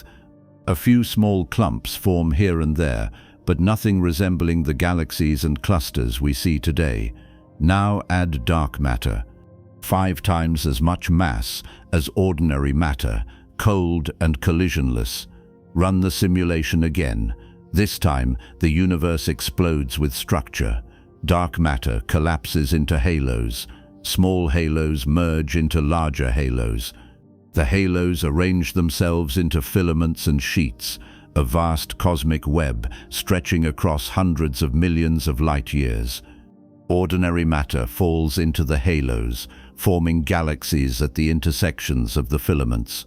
Over time, the web grows denser, the filaments thicker, the galaxies more massive. The simulation produces a universe that looks almost exactly like the real one. Same distribution of galaxies, same clustering patterns, same large-scale structure. The only difference is that in the simulation you can see the dark matter. In reality, it's invisible. That cosmic web is one of the largest structures in the universe. If you could map the positions of all 200 billion galaxies in the observable universe, you'd see a pattern. Galaxies aren't scattered randomly. They're arranged in filaments, long stringy structures connecting dense clusters. Between the filaments are voids, enormous regions of empty space where almost nothing exists. The filaments and voids together form a web-like pattern that spans the entire cosmos, and that pattern traces the distribution of dark matter. The filaments are dark matter halos that have merged and stretched over billions of years. The galaxies are just the visible traces, marking where ordinary matter has fallen into the deepest gravitational wells. Dark matter is still out there, right now, all around you. Millions, possibly trillions, of dark matter particles are passing through your body every second. They're passing through the Earth, through the Sun, through every atom in the solar system without interacting with any of it. You can't feel them, they don't affect you. But they're there, and they've been there since the beginning, silently shaping the structure of everything that exists. The search for dark matter continues. New experiments are being designed with more sensitive detectors, new techniques, new theories.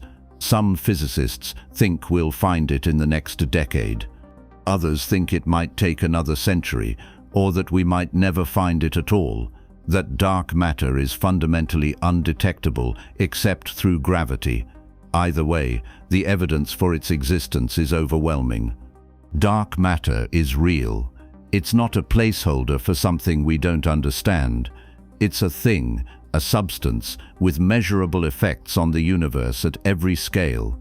And in the early universe, it was the unseen hand that made galaxies possible. The invisible architect that built the scaffolding before a single star ignited. Ordinary matter got the credit because it glows, because we can photograph it, because it's what we're made of.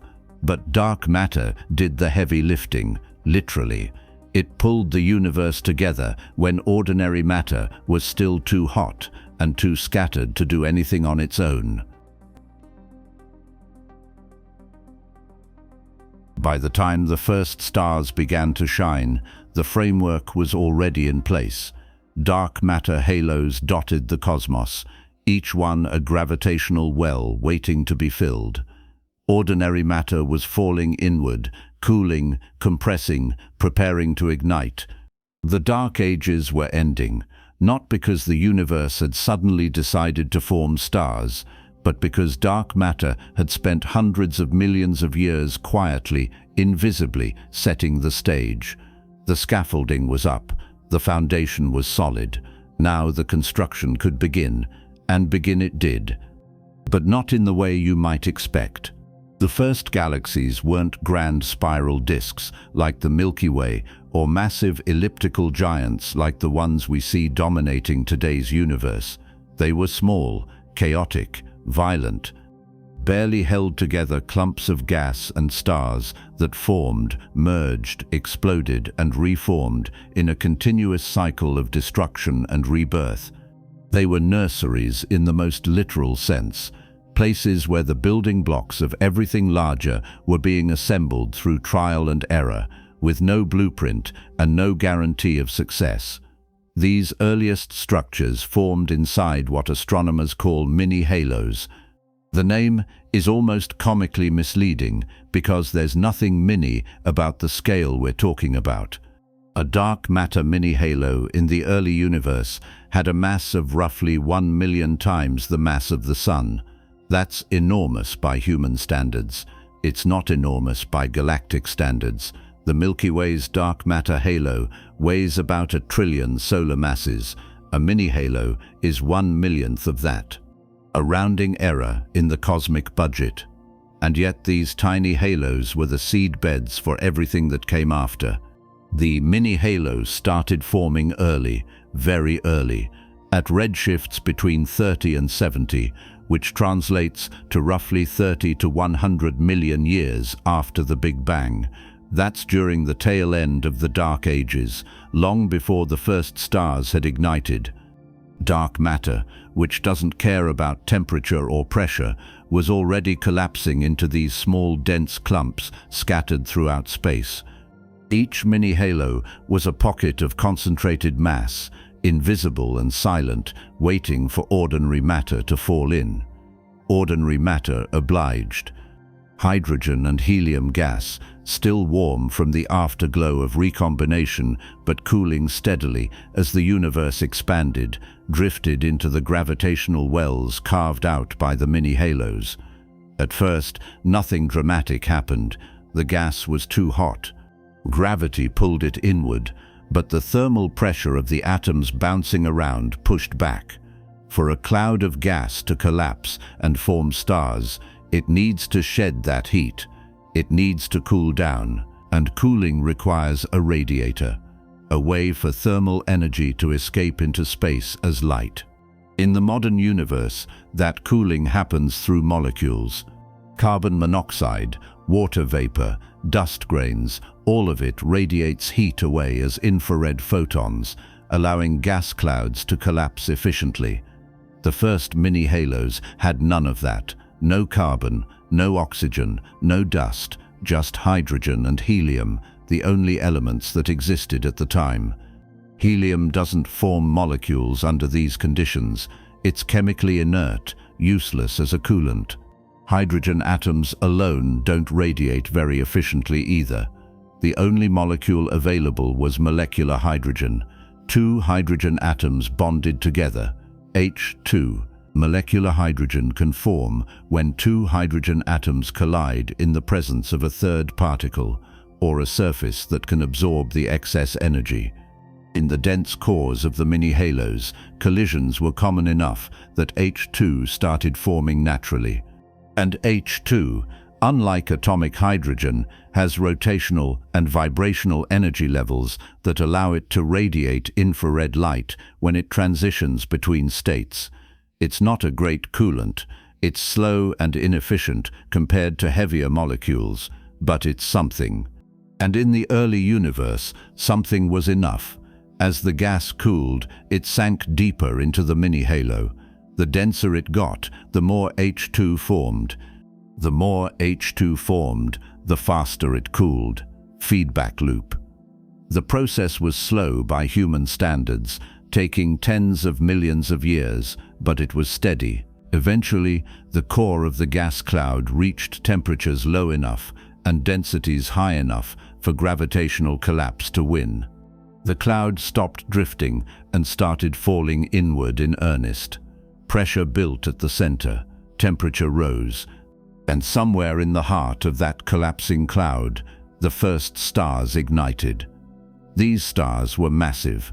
We talked about population 3 stars earlier, the first generation of stars made from pure primordial gas.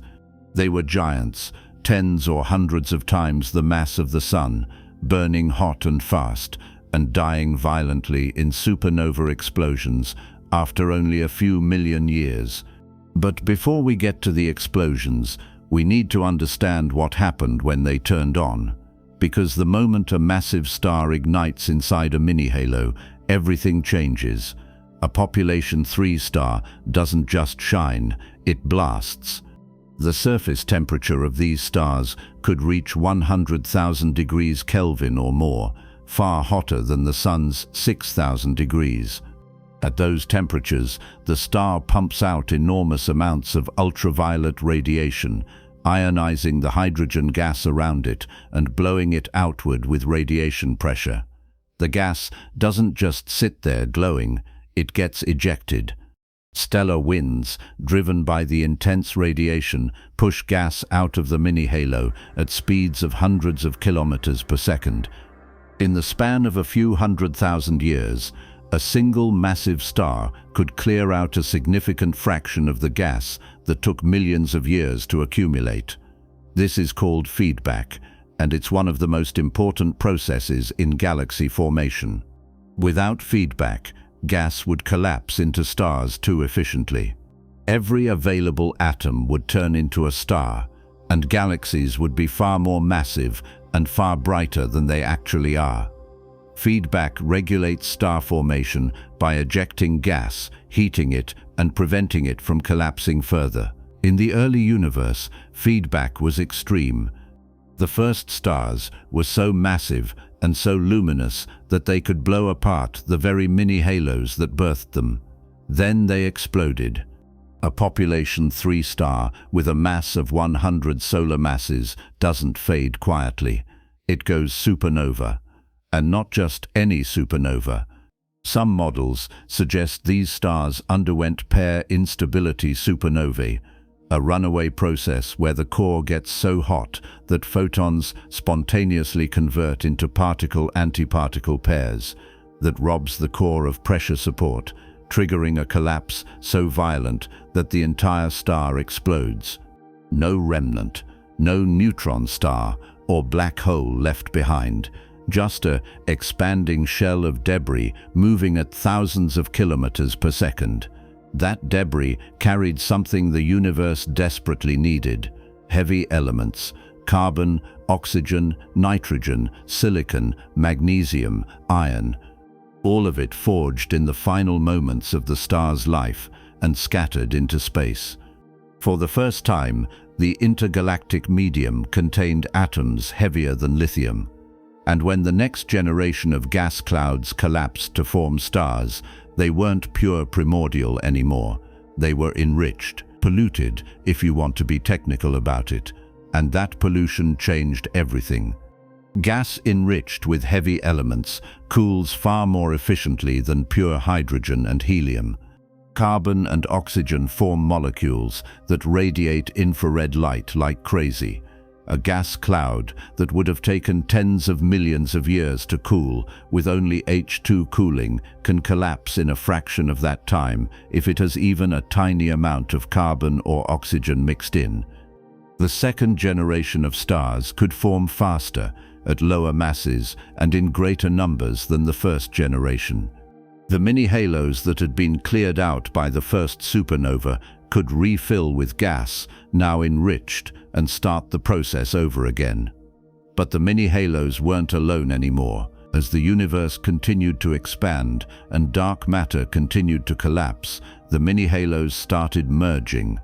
Two mini-halos drift together, pulled by their mutual gravity, and collide.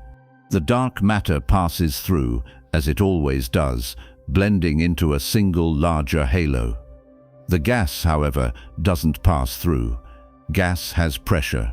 When two clouds of gas collide, they slam into each other, shock and heat up. The collision can compress the gas, triggering bursts of star formation. It can also ionize the gas, breaking apart molecules and atoms into free protons and electrons. That ionization heats the gas even more, making it harder to cool and harder to collapse. Here's where it gets interesting. In some cases, the ionization actually helps. When gas gets ionized, free electrons can catalyze the formation of a different molecule, hydrogen deuteride, HD.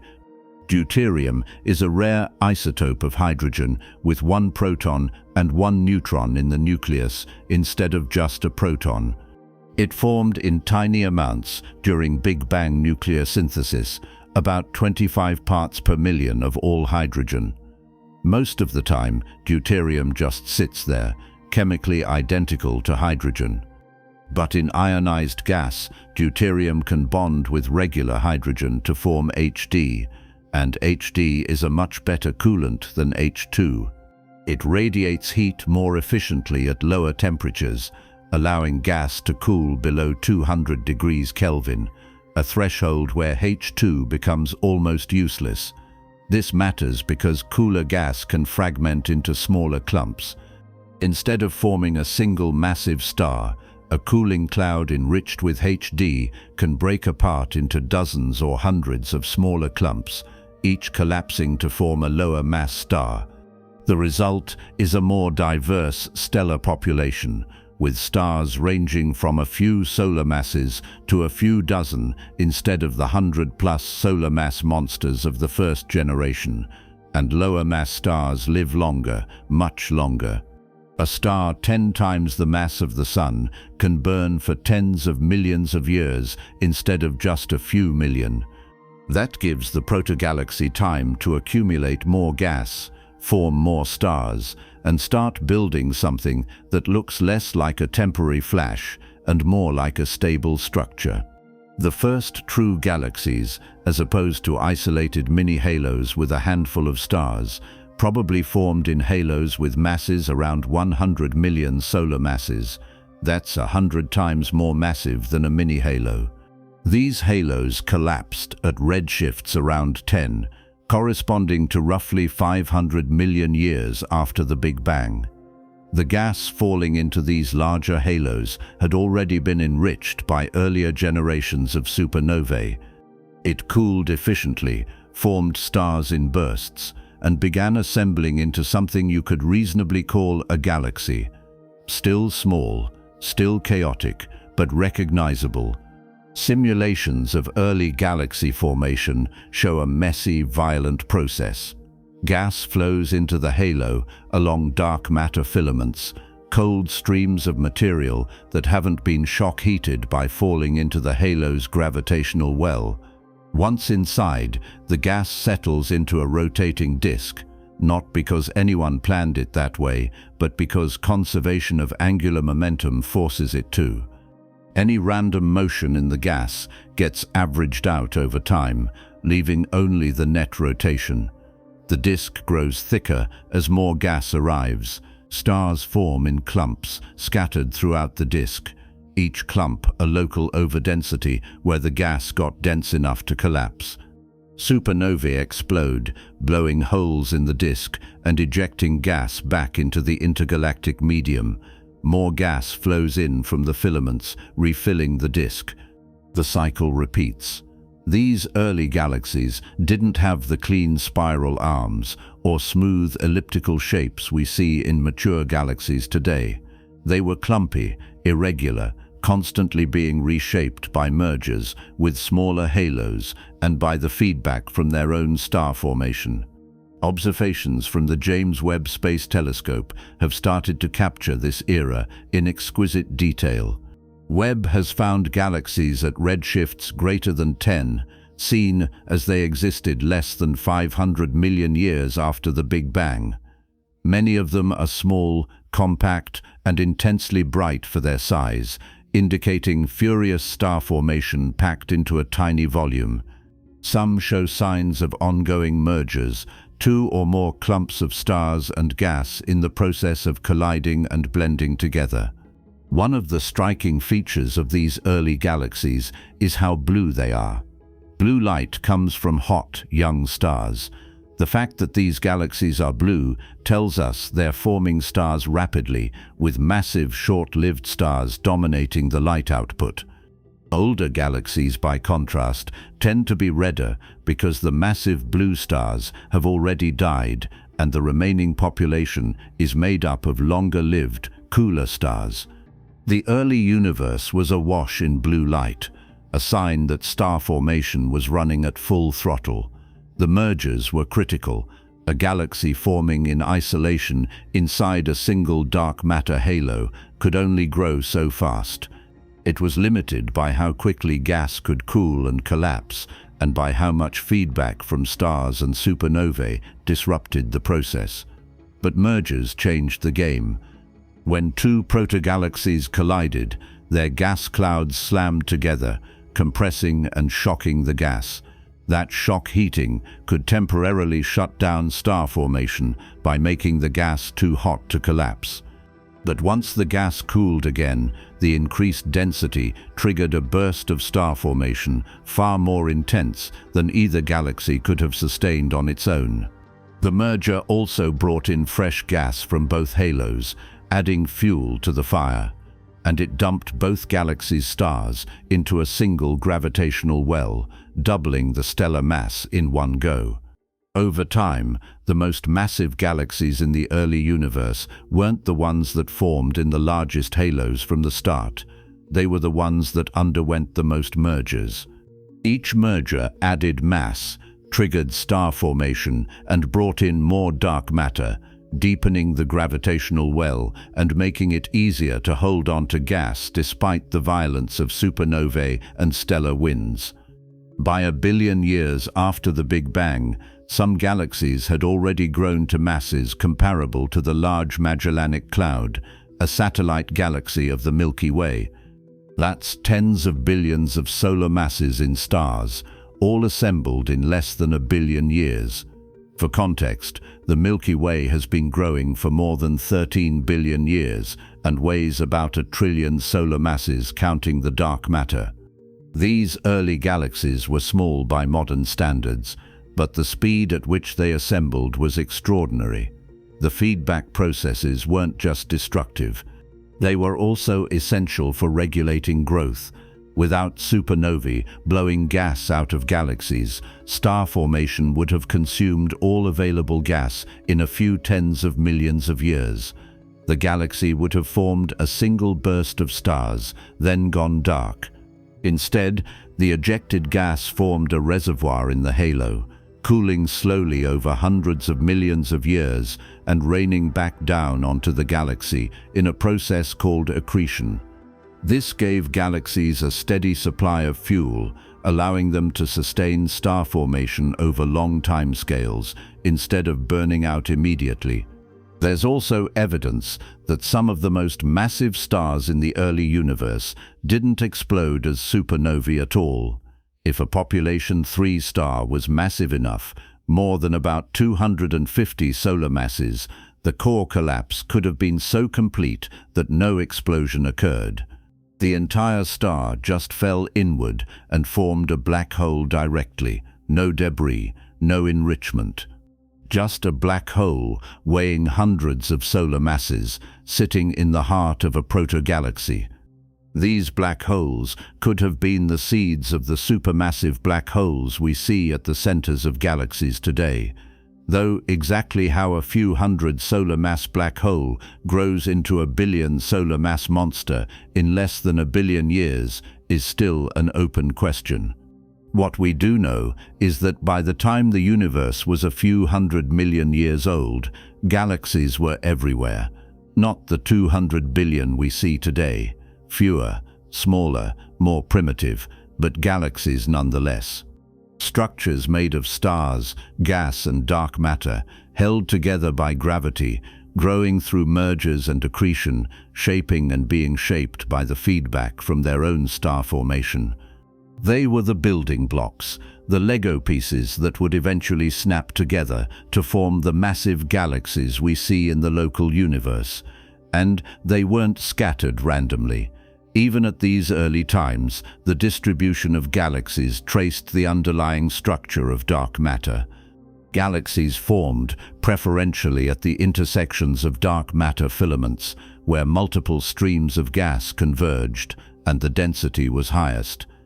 Those intersections, nodes in the cosmic web, became the sites of the first galaxy clusters. Small clusters at first, just a few proto-galaxies gathered together in a region a few million light-years across. But they were already beginning to define the large-scale structure of the universe. The web was forming, strand by strand, knot by knot, with galaxies lighting up the densest regions like cities along a highway. The mini-halos, those 1 million solar mass dark matter clumps that started it all, didn't disappear. Many of them are still out there, scattered throughout the universe, too small to hold on to gas after the first round of star formation, but still gravitationally bound. Some have been absorbed into larger galaxies through mergers. Others orbit as satellites, invisible except for their gravitational effects. Recently, astronomers detected one of these mini-halos in the Milky Way using an ingenious technique. They observed a binary pulsar, two neutron stars orbiting each other, and measured tiny variations in the timing of the pulsar's radio pulses. Those variations indicated that something massive but invisible had passed nearby, tugging on the pulsar system gravitationally. The best explanation was a dark matter subhalo weighing about 24.5 million solar masses, roughly the same size as the mini-halos that hosted the first stars, lurking about 2,300 light-years away, invisible, silent. A fossil from the earliest era of galaxy formation drifting through our own galaxy's halo. That detection was a reminder that the universe is still full of these structures. The first galaxies didn't form and then vanish. They merged, grew, and evolved into the galaxies we see today. But their remnants, the dark matter scaffolding they were built on, remains. Every large galaxy is surrounded by a halo of dark matter substructure, a swarm of smaller halos that were absorbed over billions of years but never fully dissolved. The Milky Way alone probably contains thousands of these subhalos, maybe tens of thousands, each one a relic of the early universe, each one a piece of the scaffolding that built everything we can see. The first galaxies were nurseries, yes, but they were also laboratories, testing grounds where the universe experimented with different ways of building structure. Some experiments failed. Galaxies that formed too early or in halos too small got blown apart by their own star formation and never recovered. Others succeeded spectacularly, growing through mergers and accretion into the massive galaxies that dominate the universe today. The process was messy, chaotic, and violent, but it worked. And by the time 1 billion years had passed since the Big Bang, the universe was no longer a collection of isolated protogalaxies scattered through the dark. It was a web, a vast interconnected network of galaxies, filaments and voids, stretching across billions of light years, with structure on every scale from the smallest dwarf galaxy to the largest supercluster. The framework was complete. The cosmic tapestry had been woven. By 1 billion years after the Big Bang, the universe had galaxies, lots of them, small, chaotic, violent things scattered through space like fireflies blinking on in the dark.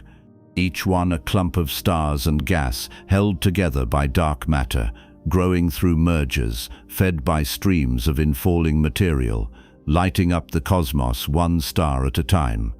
But if you could have somehow pulled back far enough to see the whole universe at once, you would have noticed something strange. The galaxies weren't scattered randomly. They weren't sprinkled evenly through space like sugar on a table.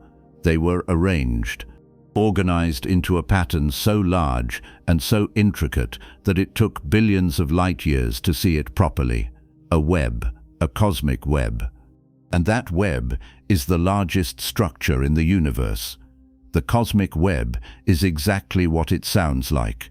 A vast interconnected network of filaments stretching across the entire observable universe, connecting dense clusters of galaxies at the intersections with enormous voids in between where almost nothing exists.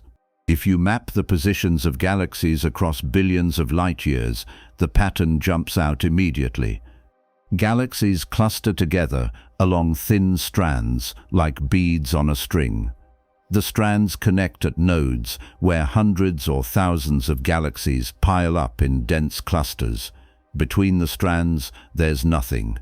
Vast spherical voids, some of them 100 million light-years across, nearly empty of galaxies, nearly empty of stars, nearly empty of anything except dark matter and the faint diffuse gas that never collapsed into anything interesting. This is not a small-scale pattern. This is the structure of everything.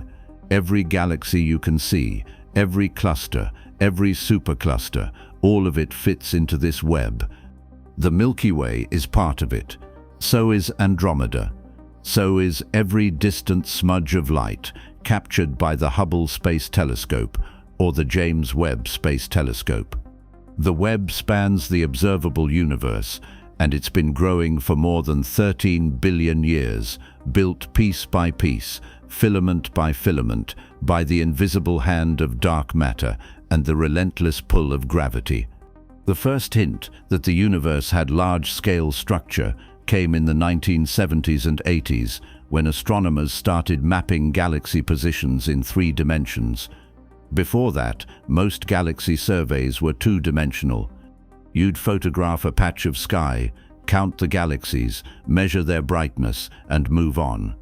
Useful for cataloging, but it didn't tell you how far away the galaxies were or how they were distributed in space. To get the 3rd dimension, distance, you need redshift measurements.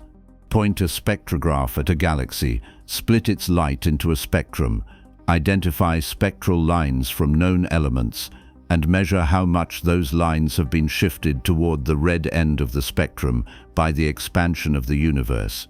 The bigger the redshift, the farther away the galaxy. Do this for thousands of galaxies, and you can build a 3-dimensional map. In 1989, Margaret Geller and John Huchra at the Harvard-Smithsonian Center for Astrophysics published the results of their redshift survey. They had mapped over 1,000 galaxies in a thin slice of sky, plotting their positions in 3 dimensions. The map looked nothing like anyone expected. Galaxies weren't scattered uniformly. They were arranged in thin filaments and sheets surrounding enormous voids. One void in particular, later named the Boots Void, stretched over 300 million light-years across and contained almost no galaxies at all. It was a hole in the universe. Geller and Huchra called the pattern they found the Great Wall, a sheet of galaxies more than 500 million light-years long and 200 million light-years wide, but only 15 million light-years thick, a wall made of galaxies. The discovery shocked the astronomical community because nothing in the models at the time predicted structure on such enormous scales.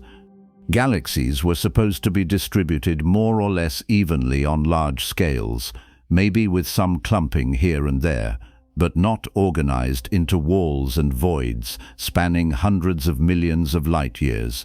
The universe, it turned out, had architecture. More surveys followed. Bigger, deeper, covering larger volumes of space.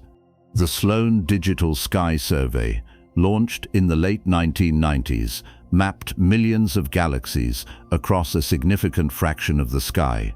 The 2-degree field survey in Australia did the same in the southern hemisphere. Every survey found the same thing. Filaments, clusters, voids, repeating on every scale. The cosmic web wasn't a fluke. It was the fundamental structure of the universe. So where does it come from? Why is the universe organized this way instead of smooth or randomly clumped? The answer, as always, comes down to dark matter and gravity. But this time, we're not talking about individual galaxies or clusters. We're talking about the largest gravitational structures in existence, built over billions of years from the seeds planted in the first moments after the Big Bang. Go back to the cosmic microwave background. Those tiny fluctuations, 1 part in 100,000 variations in temperature across the sky, weren't just noise. They were the imprint of density fluctuations in the early universe, regions where matter was slightly denser and regions where it was slightly less dense. The denser regions had more gravity, the less dense regions had less, and gravity, patient as ever, started amplifying those differences. Dense regions pulled matter toward them, getting denser. Less dense regions lost matter to their denser neighbors, getting emptier. Over hundreds of millions of years, the small fluctuations visible in the cosmic microwave background grew into the massive structures we see today. But here's the key detail.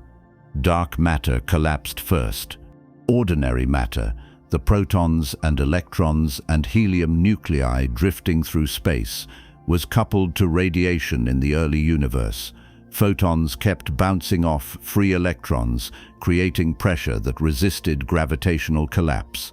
Dark matter didn't have that problem. It doesn't interact with photons at all. So, while ordinary matter was stuck in place, held up by radiation pressure, dark matter was already collapsing into halos, filaments, and sheets. By the time recombination happened and ordinary matter decoupled from radiation, the dark matter scaffolding was already in place. Ordinary matter just fell into the gravitational wells dark matter had carved out. That's why the distribution of galaxies traces the distribution of dark matter. Galaxies don't form just anywhere. They form where dark matter is densest. The cosmic web is a map of dark matter structure, revealed by the galaxies that light up the densest regions. The filaments are dark matter filaments. The clusters are dark matter clusters. The voids are regions where dark matter is present, but spread so thin that it never collapsed into anything significant. And because dark matter outweighs ordinary matter by a factor of more than 5 to 1, its gravity dominates. Without dark matter, the cosmic web wouldn't exist.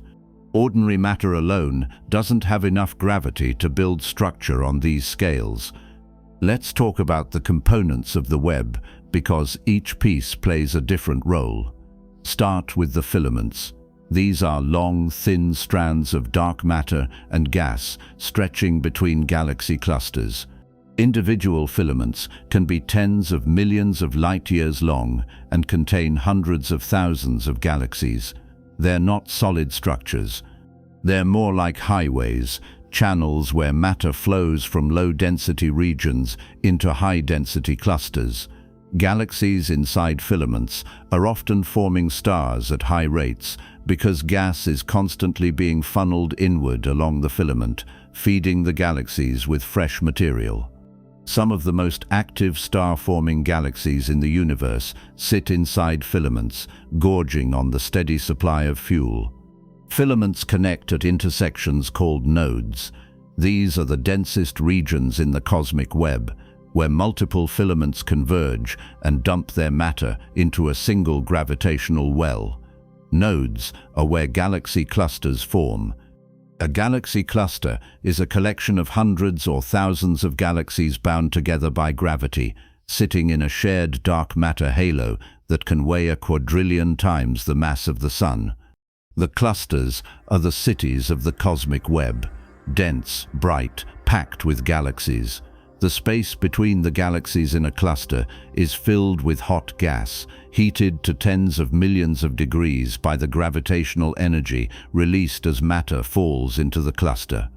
That gas glows in X-rays, making clusters some of the brightest objects in the universe at X-ray wavelengths. Then there are the voids, the empty spaces. Voids occupy roughly 70% of the volume of the universe. They're enormous spherical or ellipsoidal regions, some of them 100 megaparsecs across. A megaparsec is about 3.26 million light-years, so 100 megaparsec void is more than 300 million light-years from edge to edge. Inside a void, the density of matter is far below the cosmic average. There are some galaxies, but not many. Maybe a few dozen scattered across a volume that in a filament or cluster would contain thousands.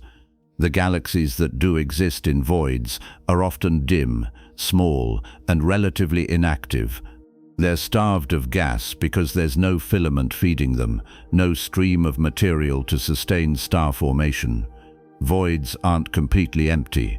There's dark matter in voids, just not much of it.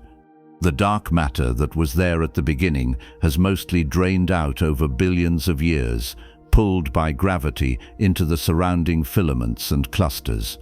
What's left is too diffuse to collapse into anything. Current technology can't detect dark matter in voids directly because the density is so low, but simulations show it's there, spread thin, doing almost nothing. The existence of voids is important for more than just mapping structure. Voids are evidence for dark energy. The cosmic microwave background shows a phenomenon called the Sachs-Wolf effect, where photons passing through large-scale gravitational potentials get redshifted or blue-shifted, depending on whether they're climbing out of or falling into a potential well. When astronomers correlate the positions of voids with temperature fluctuations in the cosmic microwave background, they find that regions of the CMB corresponding to voids are slightly colder than average. That's because the photons lost energy climbing out of the gravitational potential associated with the matter surrounding the void. The size and strength of that signal depends on the properties of dark energy, which determines how fast the universe is expanding and how gravitational potentials evolve over time. The voids, in other words, are cosmic laboratories for testing dark energy. The balance between filaments, clusters, and voids defines the web. Filaments are the highways, clusters are the cities, voids are the countryside. And dark matter is the framework holding it all together. But the web didn't form all at once. It grew over time, starting from tiny seeds and expanding into the enormous structure we see today. The process is called hierarchical structure formation, and it's one of the central ideas in modern cosmology. Here's how it works. In the early universe, the smallest density fluctuations collapsed first. Dark matter halos with masses of 1 million solar masses formed within the first 100 million years. Those mini-halos merged into larger halos with masses of 10 million or 100 million solar masses. Those merged into halos weighing 1 billion solar masses. The mergers continued, building larger and larger structures over time. Each merger brought together not just dark matter, but also the gas and stars from both halos, creating bigger galaxies and deeper gravitational wells capable of holding on to more matter. The process is hierarchical because small things merge to form larger things, which merge to form even larger things, and so on, all the way up to the largest structures in the universe today. Computer simulations have been absolutely critical for understanding how this works. You can't watch the cosmic web form in real time. It takes billions of years, and we've only been looking at the universe for a few decades, but you can simulate it. Start with the initial conditions from the cosmic microwave background. Take the density fluctuations, plug them into a simulation, add the known properties of dark matter and dark energy, and let gravity do its thing. Run the simulation forward for 13.8 billion years and see what comes out. The results are stunning. Modern simulations, running on some of the most powerful supercomputers in the world, can track billions of dark matter particles as they collapse, merge, and form the cosmic web. The output looks almost exactly like the real universe. Same filamentary structure, same voids, same clustering patterns. The simulations even predict the properties of individual galaxies reasonably well, including their masses, star formation rates, and the distribution of dark matter in their halos. It's one of the great successes of theoretical cosmology. The cosmic web is not a mystery. We understand how it formed, we can simulate it, we can test the predictions against observations, and the predictions match. One of the most ambitious simulations ever run is called the Millennium Simulation, completed in 2005 by an international team led by Volker Springel. The simulation tracked more than 10 billion dark matter particles in a cubic volume about 2 billion light-years on a side. It ran forward from shortly after the Big Bang to the present day, tracking how dark matter halos formed, merged, and grew over cosmic time. The simulation took weeks to run even on a supercomputer, and the output data filled hundreds of terabytes of storage, but the results were worth it. The Millennium Simulation produced a universe with a cosmic web structure indistinguishable from the real thing. Filaments, clusters, voids, all of it emerged naturally from the initial conditions and the laws of gravity. More recent simulations have pushed even further. The Illustris simulation, completed in 2014, included not just dark matter, but also ordinary matter. Gas dynamics, star formation, supernova feedback, black hole growth, all of it modeled in detail. The result was a simulated universe with galaxies that looked and behaved like real galaxies, sitting inside a cosmic web that matched observations. You could zoom into a simulated galaxy cluster and see individual galaxies orbiting each other, merging, stripping gas from each other through tidal forces. You could zoom out and see the filaments stretching between clusters, gas flowing along them, feeding the galaxies. The simulations have become so sophisticated that they're now used as laboratories to test theories and make predictions about observations that haven't been done yet. Measuring the cosmic web in the real universe is harder than simulating it because you can't see dark matter directly. You can only see galaxies, and galaxies are biased traces of the underlying dark matter distribution. They form preferentially in the densest regions, so the galaxy distribution looks clumpier than the dark matter distribution. To reconstruct the full web, including the dark matter, astronomers use a technique called redshift space distortion. The idea is that galaxies aren't just moving with the expansion of the universe, they're also moving under the influence of local gravity, falling into clusters and filaments. That motion adds to or subtracts from the redshift you measure, distorting the apparent positions of galaxies in redshift space. By analyzing the pattern of those distortions, you can infer how much mass is present and where it's located, even if you can't see it directly. Another technique uses gravitational lensing. Mass bends space, and light traveling through bent space follows a curved path. If you look at a distant galaxy through a foreground filament or cluster, the light from that galaxy gets distorted, stretched, or magnified by the mass of the foreground structure. The amount of distortion depends on how much mass is doing the lensing. By measuring the shapes of millions of distant galaxies, astronomers can map the distribution of mass along the line of sight, including dark matter in filaments.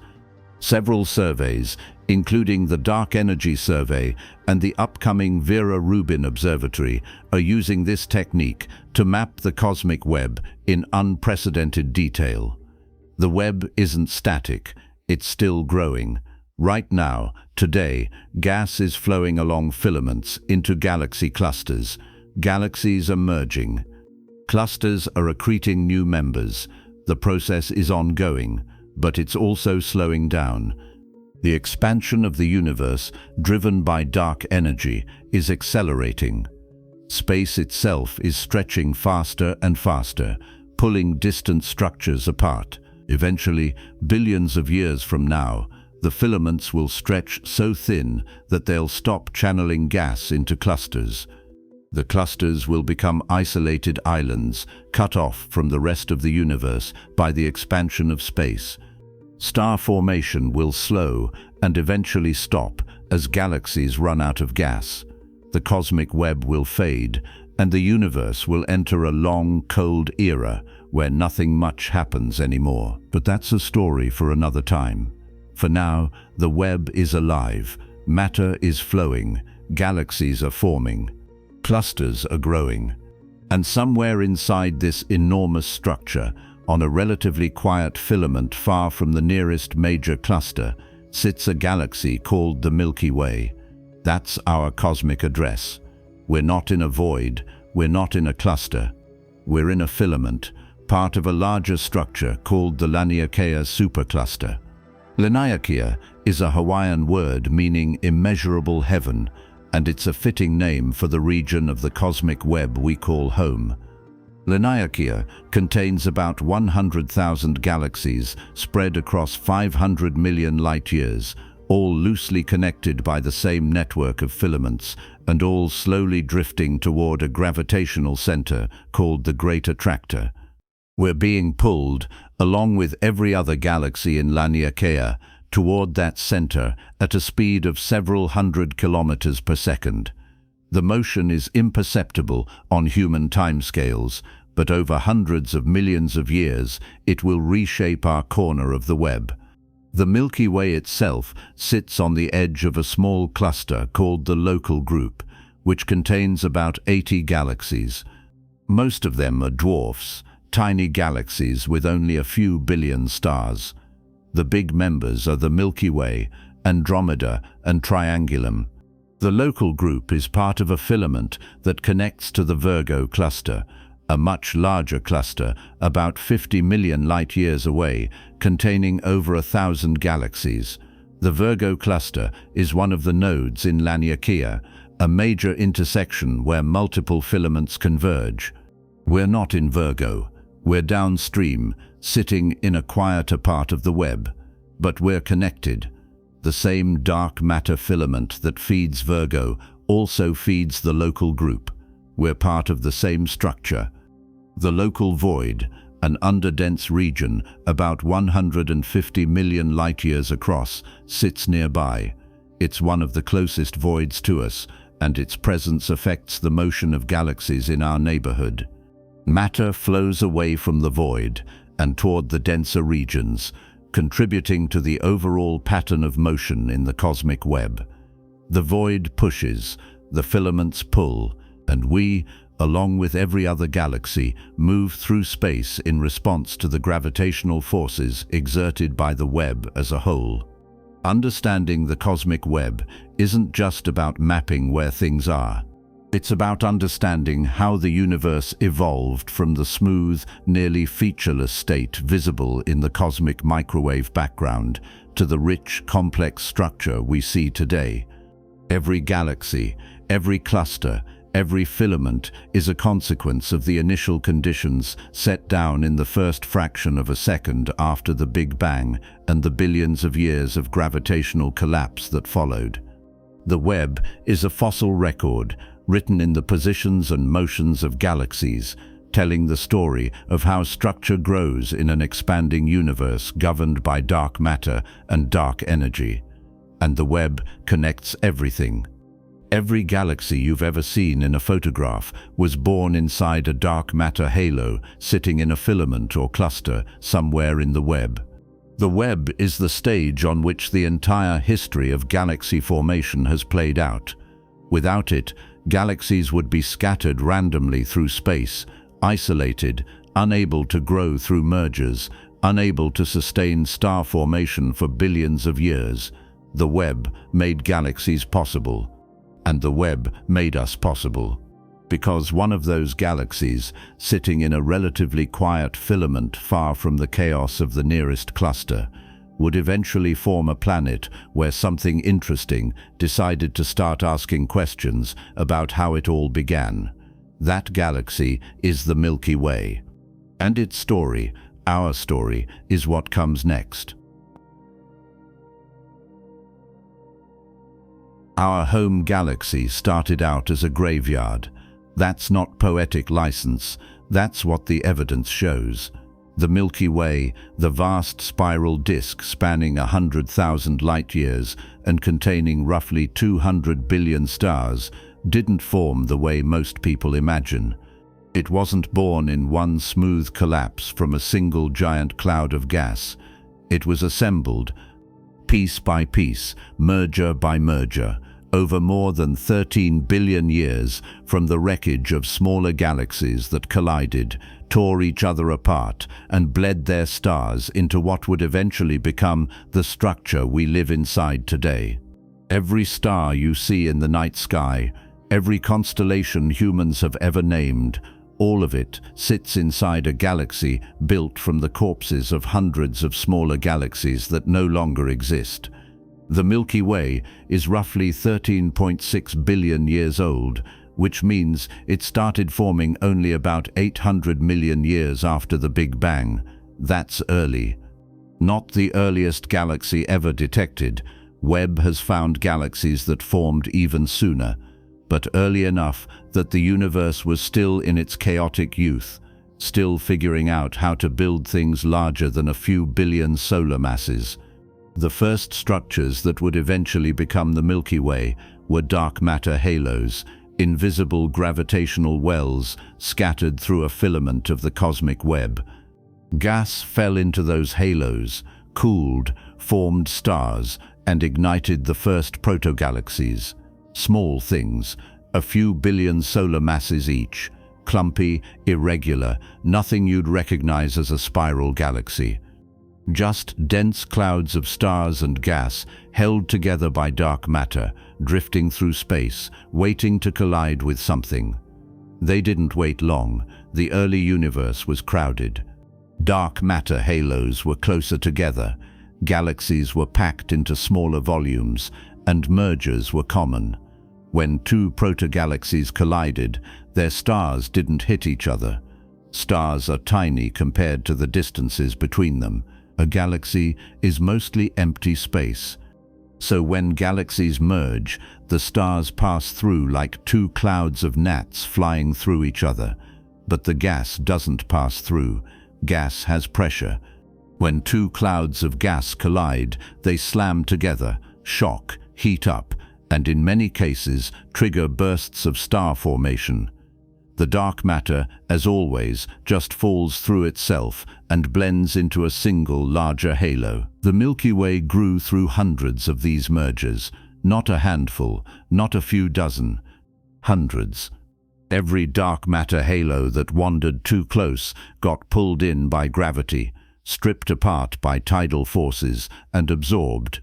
Most of the halos were small, a few million or a few tens of millions of solar masses, barely enough to host a single dwarf galaxy's worth of stars. But over billions of years, those small additions piled up. Add 1 million solar masses here, 10 million there, 100 million from a slightly larger merger, and eventually you've built something massive. The earliest phase of the Milky Way's assembly created what astronomers call the stellar halo. The halo is a roughly spherical cloud of old stars surrounding the main disk of the galaxy, extending out to several 100,000 light-years. The stars in the halo are ancient, some of them more than 13 billion years old, formed in the very first protogalaxies that merged to create the Milky Way. When those protogalaxies collided, their stars were flung outward by the gravitational chaos of the merger, ejected from the center and scattered into a diffuse cloud. They've been orbiting out there ever since, fossils from the earliest era of the galaxy's history. If you could somehow map the orbits and velocities of every star in the halo, you'd see that they're not moving randomly. They're organized into streams, long arcs of stars following similar paths through space. Each stream is the remnant of a dwarf galaxy that was torn apart by the Milky Way's gravity. As the dwarf galaxy orbited, tidal forces stretched it out, pulling stars from the front and back, leaving a trail of debris behind. Over time, the stream spreads out, wrapping around the galaxy in loops that can stretch for hundreds of thousands of light years. Astronomers have identified at least 42 of these streams so far, and they expect to find many more as the Gaia mission continues mapping stellar positions and velocities across the entire sky. One of the largest and most important mergers in the Milky Way's history happened roughly 11 billion years ago. A dwarf galaxy, about a quarter the mass of the young Milky Way, collided with us in what must have been a spectacular event. Astronomers call the intruder Gaia Enceladus, named after the European Space Agency's Gaia satellite that helped identify it, and the giant from Greek mythology who was buried under a mountain. Gaia Enceladus didn't just graze the Milky Way, it plowed straight into the disk, disrupting everything. The collision puffed up the disk, thickening it and scattering stars into chaotic orbits. It triggered an intense burst of star formation as gas clouds from both galaxies collided and compressed. And it dumped billions of stars from Gaia Enceladus into the Milky Way, many of which are still here today, orbiting in the halo and the thick disk. You can identify them by their chemistry. Stars from Gaia Enceladus have slightly different abundances of heavy elements compared to stars that formed inside the Milky Way, a signature left over from the different history of star formation in their parent galaxy. By analyzing the spectra of hundreds of thousands of stars, astronomers have been able to trace which ones came from Gaia Enceladus and which ones are native to the Milky Way. The intruders are everywhere, scattered through the halo, mixed into the thick disk, even passing through the solar neighborhood. Before Gaia Enceladus hit, the Milky Way probably looked more like a thick disk than a spiral. Stars were forming steadily, but the structure was still relatively simple. The collision changed that. The gravitational chaos of the merger stirred up the gas, compressed it in some regions, and blew it out in others. Star formation spiked. The thick disk, which had been forming stars since about 13 billion years ago, got even thicker as stars were scattered into higher orbits above and below the plane. And once the merger was over, once Gaia Enceladus had been fully absorbed and its stars mixed into the Milky Way, something new started to form: the thin disk. The thin disk is where most of the action happens in the Milky Way today. It's a flat rotating structure, only about 1,000 light-years thick, but 100,000 light-years across, packed with gas, dust, and young stars. The Sun sits in the thin disk, about 26,000 light-years from the galactic center, orbiting at a speed of roughly 515,000 miles per hour. At that speed, it takes the Sun about 250 million years to complete one orbit around the galaxy. Humans have been around for a few 100,000 years.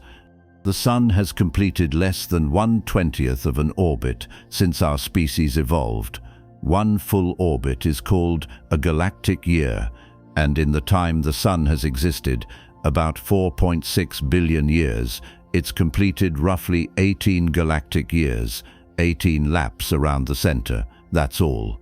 The thin disk started forming roughly 8.8 billion years ago, give or take a couple billion years, depending on which study you trust. The timing matters because it tells us that the Milky Way didn't settle into its current structure until relatively late in its history. For the first 5 billion years or so, the galaxy was a chaotic mess, constantly being reshaped by mergers, building up mass, thickening its disk. Only after the major mergers stopped did the thin disk have time to form and settle into the orderly rotating structure we see today. Why is the disk thin? Because of angular momentum. Any random cloud of gas has some net rotation, even if it's small. As the cloud collapses under gravity, Conservation of angular momentum forces it to spin faster, the same way a figure skater spins faster when they pull their arms in. The rotation creates centrifugal force pushing outward, which balances gravity in the plane of rotation. In the direction perpendicular to the rotation, there's no centrifugal force, so gravity wins and the cloud flattens. The result is a disk. Thin, flat, rotating. That's the thin disk. Gas in the thin disk is still collapsing into stars today. The Milky Way forms roughly 1 to 2 solar masses worth of new stars every year. That's slow compared to the furious star formation rates in the early universe, but it's steady. The Sun formed about 4.6 billion years ago from a collapsing cloud of gas in the thin disk, enriched with heavy elements from earlier generations of supernovae. The solar system, the Earth, every atom in your body, all of it came from gas that was once part of the thin disk and will eventually return to it when the Sun dies. The disk isn't perfectly flat, it's warped. Observations from the European Space Agency's Gaia satellite confirmed what astronomers had suspected for years. The outer regions of the disk are bent, twisted out of the plane like a vinyl record left in the Sun. The warp is probably caused by gravitational interactions with the Magellanic Clouds, 2 dwarf galaxies currently orbiting the Milky Way and slowly being torn apart. The Large Magellanic Cloud weighs about 10 billion solar masses. The Small Magellanic Cloud is smaller, maybe 7 billion solar masses. Both are close enough to the Milky Way that their gravity tugs on the disk, pulling it out of alignment. Over time, the warp will grow as the clouds get closer and the tidal forces get stronger. Eventually, in a few billion years, the Magellanic Clouds will merge with the Milky Way completely, dumping their stars and gas into our galaxy and triggering another round of star formation. The merger is already underway. A vast stream of gas called the Magellanic Stream stretches behind the Magellanic Clouds for more than 600,000 light-years, stripped from the clouds by the Milky Way's gravity. The stream is being pulled inward, raining gas onto the disk, feeding star formation in the outer regions. It's one of the clearest examples of ongoing accretion we can observe. The Milky Way is actively eating its neighbors, and we can watch it happen in real time. The center of the Milky Way is a different beast entirely. At the very core sits a supermassive black hole called Sagittarius A star, weighing about 4 million times the mass of the Sun. For decades, astronomers suspected it was there based on the orbits of stars near the galactic center. Those stars were moving at absurd speeds, some of them reaching a few % of the speed of light as they whipped around an invisible point in tight elliptical orbits. The only explanation was a black hole, a very massive black hole. In 2020, Andrea Ghez and Reinhard Genzel were awarded the Nobel Prize in Physics for mapping those orbits and proving the black hole's existence. Sagittarius A star is quiet now. It's not actively feeding. If it were, the galactic center would be blazing with light as gas spiraled inward and heated to millions of degrees. Instead, it's mostly dormant, emitting only faint radio waves and occasional flares when a stray gas cloud wanders too close and gets shredded. But it wasn't always quiet. Early in the Milky Way's history, when gas was more abundant and mergers were more common, Sagittarius A star was probably much more active, possibly even a quasar, shining with the light of billions of stars as it devoured gas at a prodigious rate. The evidence for that past activity is written in the surrounding region, which shows signs of ancient outflows and bubbles of hot gas blown out by the black hole's radiation. Surrounding the black hole is the galactic bulge, a football-shaped region packed with stars. The bulge contains stars of all ages, from ancient red giants formed more than 10 billion years ago to relatively young blue stars formed within the last few 100 million years. The mix suggests the bulge has a complicated history, built up over time through a combination of gas infall, star formation, and the deposition of stars from mergers. Some of those stars probably came from Gaia Enceladus. Others were born in the disk and migrated inward over billions of years, nudged by gravitational interactions with spiral arms and other structures. The spiral arms are one of the Milky Way's most striking features, though you can't see them from inside. We're embedded in the disk, so our view is edge-on. The spiral structure shows up as a concentration of bright young stars and glowing gas clouds scattered along certain directions in the sky. The Milky Way has a central bar, a rectangular structure of stars and gas cutting through the middle of the galaxy, and the spiral arms pivot off the ends of that bar. Bars are common in spiral galaxies. Roughly 2/3 of all spirals have them. They form naturally when the disk becomes gravitationally unstable, causing stars and gas to pile up in an elongated pattern. The bar rotates slower than the disk, and as gas clouds pass through the bar, they get compressed, triggering bursts of star formation.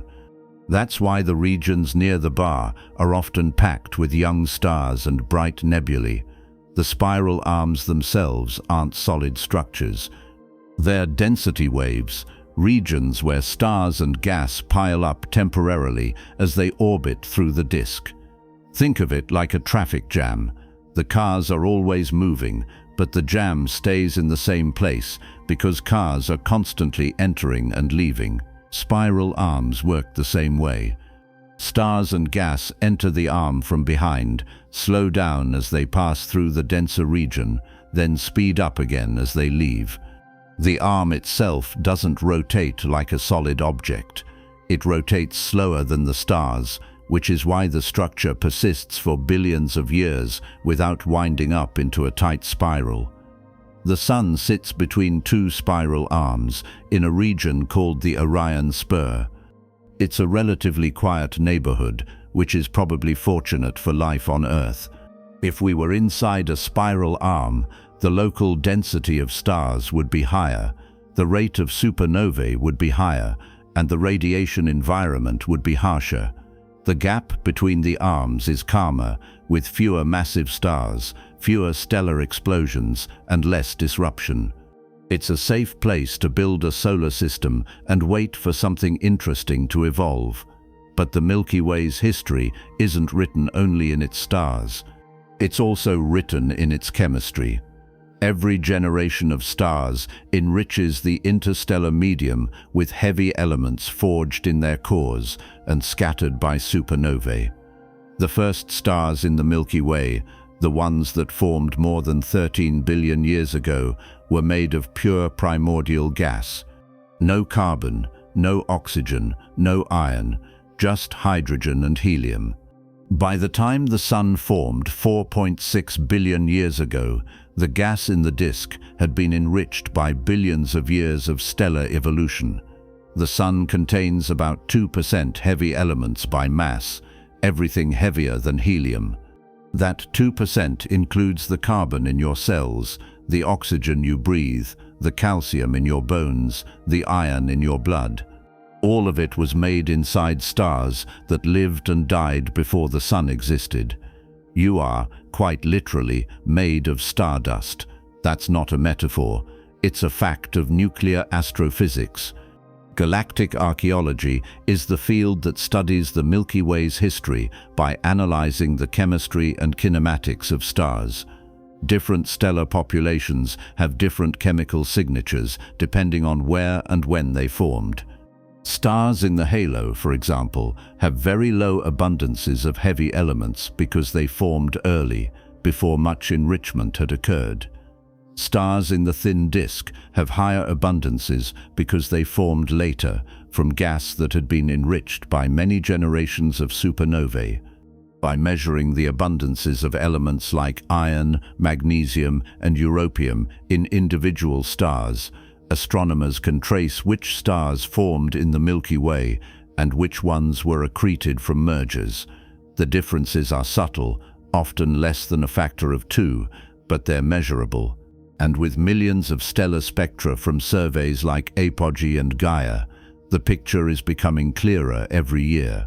One of the surprising findings from galactic archaeology is that the Milky Way has never undergone a major merger with another large galaxy.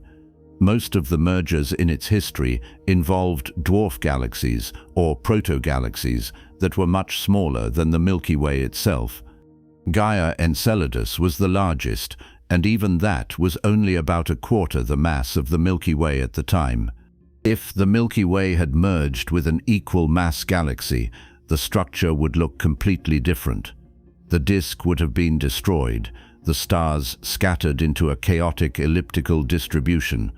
The fact that the disk still exists and that it's been relatively stable for the last 8 billion years tells us the Milky Way has had a relatively quiet recent history compared to many other galaxies. That's about to change. The Andromeda Galaxy, a spiral galaxy roughly the same size as the Milky Way, is on a collision course. Andromeda is currently about 2.5 million light-years away and moving toward us at about 250,000 miles per hour. In roughly 4 billion years, the two galaxies will collide. The stars won't hit each other. Even in a galactic collision, the distances between stars are so large that direct collisions are extraordinarily rare. But the gravitational chaos will tear both galaxies apart. The disks will be disrupted. Stars will be flung into new orbits. Gas clouds will collide and trigger massive bursts of star formation. The supermassive black holes at the centers of both galaxies will spiral inward and eventually merge, releasing a pulse of gravitational waves that will ripple across the universe. The result, a few billion years after the collision, will be a single giant elliptical galaxy. The spiral structure will be gone, the thin disk will be gone. What's left will be a smooth, featureless blob of stars with no net rotation, just a chaotic swarm of orbits. Astronomers have already given it a name, Milkomeda, the Milky Way and Andromeda, blended together into something new. By the time that happens, the Sun will be near the end of its life, possibly already a red giant, and Earth, if it still exists, will be uninhabitable. Humanity, if it still exists, will have to find somewhere else to watch the show. For now, the Milky Way is stable. It's growing slowly through the accretion of dwarf galaxies and gas clouds, forming stars at a steady rate, maintaining its spiral structure.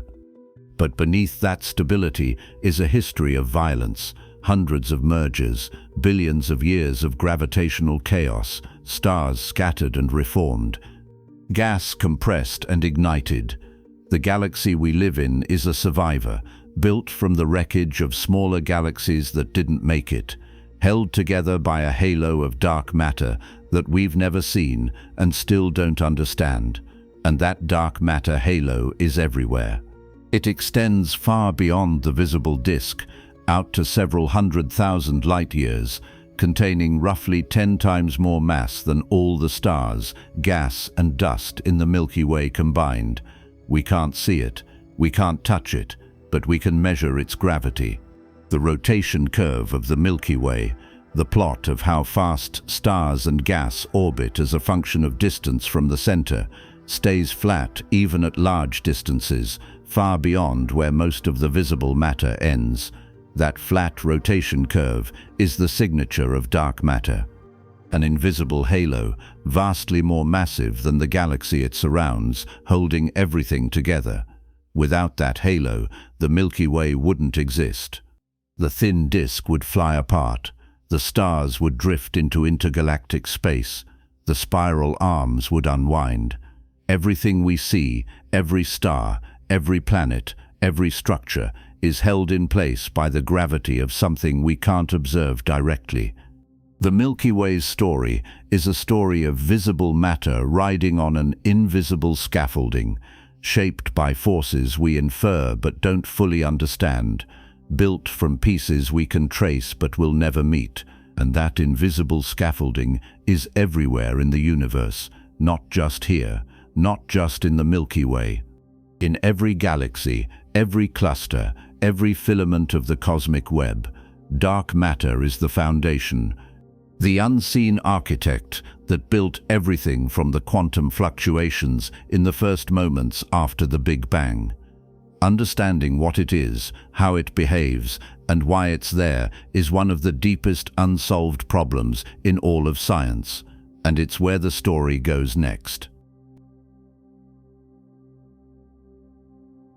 We've spent most of this story talking about dark matter like it's a settled fact, an invisible scaffolding holding galaxies together, the framework that built the cosmic web, 5 times more mass than everything we can see, sitting quietly in halos around every galaxy, doing the gravitational heavy lifting while ordinary matter gets all the credit for glowing. And all of that is true. The evidence for dark matter is overwhelming. Galaxy rotation curves, gravitational lensing, the cosmic microwave background, the large-scale structure of the universe, all of it points to the same conclusion. There is vastly more matter out there than we can see, and whatever it is, it doesn't interact with light. But here's the uncomfortable part. After more than 90 years of evidence, after decades of intensive searching with some of the most sensitive instruments ever built, we still have absolutely no idea what dark matter actually is. Not approximately, not narrowed down to a short list. We don't know. And the longer we search without finding it, the stranger the whole situation becomes. The hunt for dark matter is one of the largest scientific efforts currently underway. Billions of dollars, thousands of researchers, experiments buried deep underground, detectors cooled to within a fraction of a degree above absolute zero, particle accelerators smashing protons together at nearly the speed of light, satellites scanning the sky for faint traces of annihilation radiation.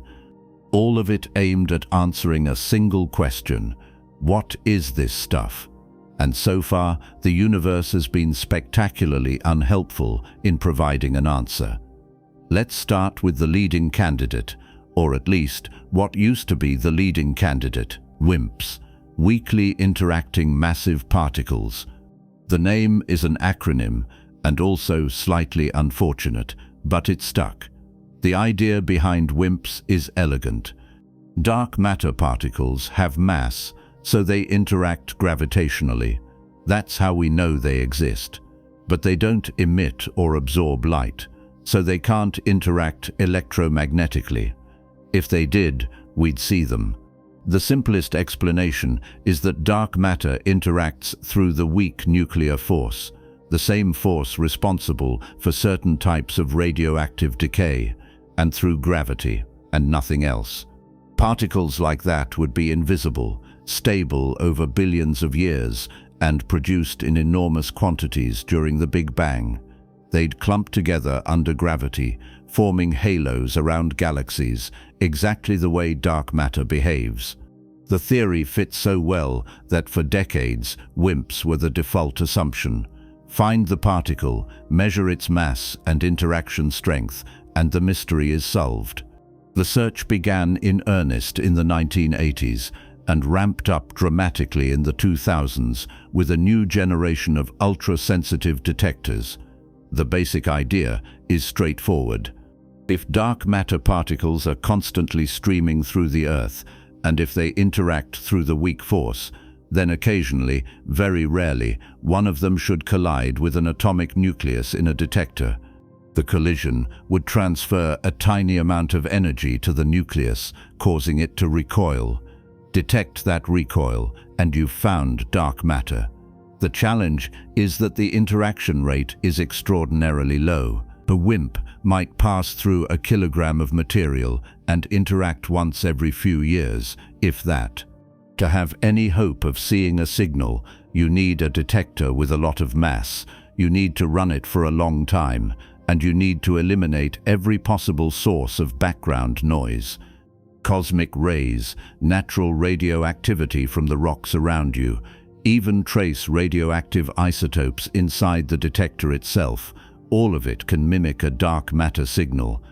So the experiments go deep underground, shielded by thousands of meters of rock to block cosmic rays. They use ultra-pure materials, carefully selected and cleaned to minimize radioactive contamination, and they cool the detectors to near absolute zero to reduce thermal noise. The most sensitive dark matter detectors in the world use liquid xenon. Xenon is a heavy noble gas, chemically inert, and when cooled to about -100 degrees Celsius, it becomes a liquid. Fill a tank with a few tons of liquid xenon, surround it with sensitive light detectors and charge sensors, and wait. If a WIMP collides with a xenon nucleus, the recoiling nucleus will produce a tiny flash of light and a small burst of ionization as electrons get knocked loose. By measuring both signals and comparing their timing and strength, you can distinguish a genuine nuclear recoil from background events. The Xenon collaboration has been running experiments like this for more than 2 decades. Xenon 100, the predecessor to the current detector, ran from 2008 to 2016 and saw nothing. 0 WIMP signals above background. The LUX experiment, the large underground xenon detector, ran at the Sanford Underground Research Facility in South Dakota from 2013 to 2016. LUX collected about 33,000 kilogram days of data. That's the product of the detector's mass and the time it ran, a measure of how much exposure you've accumulated. 33,000 kilogram days is a lot, and LUX saw nothing. No WIMPs. Pandex, a similar experiment in China, also accumulated roughly 33,000 kilogram days by 2017. No WIMPs. Together, these experiments pushed the sensitivity down to interaction strengths around 0.1 zeptobarns for WIMPs with masses near 40 gigaelectron volts. A zeptobarn is 10 to the minus 45 square centimeters. That's not a typo. The cross-section they're probing is so absurdly small that if a WIMP were the size of the Earth, the interaction would happen in a region smaller than a proton, and still nothing. The most recent and most sensitive detector is LZ, the LUX Zeppelin experiment, which started taking data in the early 2020s. LZ uses 7 tons of liquid xenon, more than any previous detector, and it's designed to push the sensitivity even further. If WIMPs exist in the mass range that most theories predict, somewhere between a few giga-electron volts and a few tera-electron volts, LZ should see them. If it doesn't, the window for WIMPs is closing, not completely. There are still corners of parameter space where WIMPs could be hiding, at very low masses or very high masses, or with interaction strengths so weak that even LZ can't detect them. But the simplest, most attractive WIMP models, the ones that fit naturally into extensions of the standard model of particle physics like supersymmetry, are running out of room. Supersymmetry, or SUSY for short, is a theoretical framework that predicts every particle in the standard model has a heavier supersymmetric partner. The electron has the selectron, the quark has the squark, the photon has the photino. These names sound like jokes, but the theory is serious. Supersymmetry solves several problems in particle physics, including why the Higgs boson has the mass it does, and why gravity is so much weaker than the other forces. And one of the predictions of supersymmetry is the neutralino, a stable, electrically neutral particle that interacts only through the weak force and gravity. A perfect WIMP candidate. The problem is, nobody has found any evidence for supersymmetry.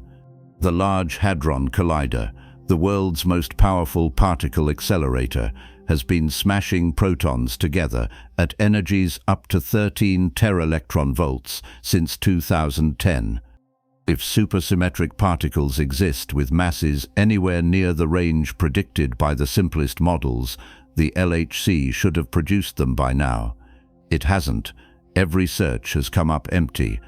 The LHC has confirmed the existence of the Higgs boson, which is a huge achievement, but it hasn't found anything beyond the standard model. No supersymmetric particles, no extra dimensions, no new forces.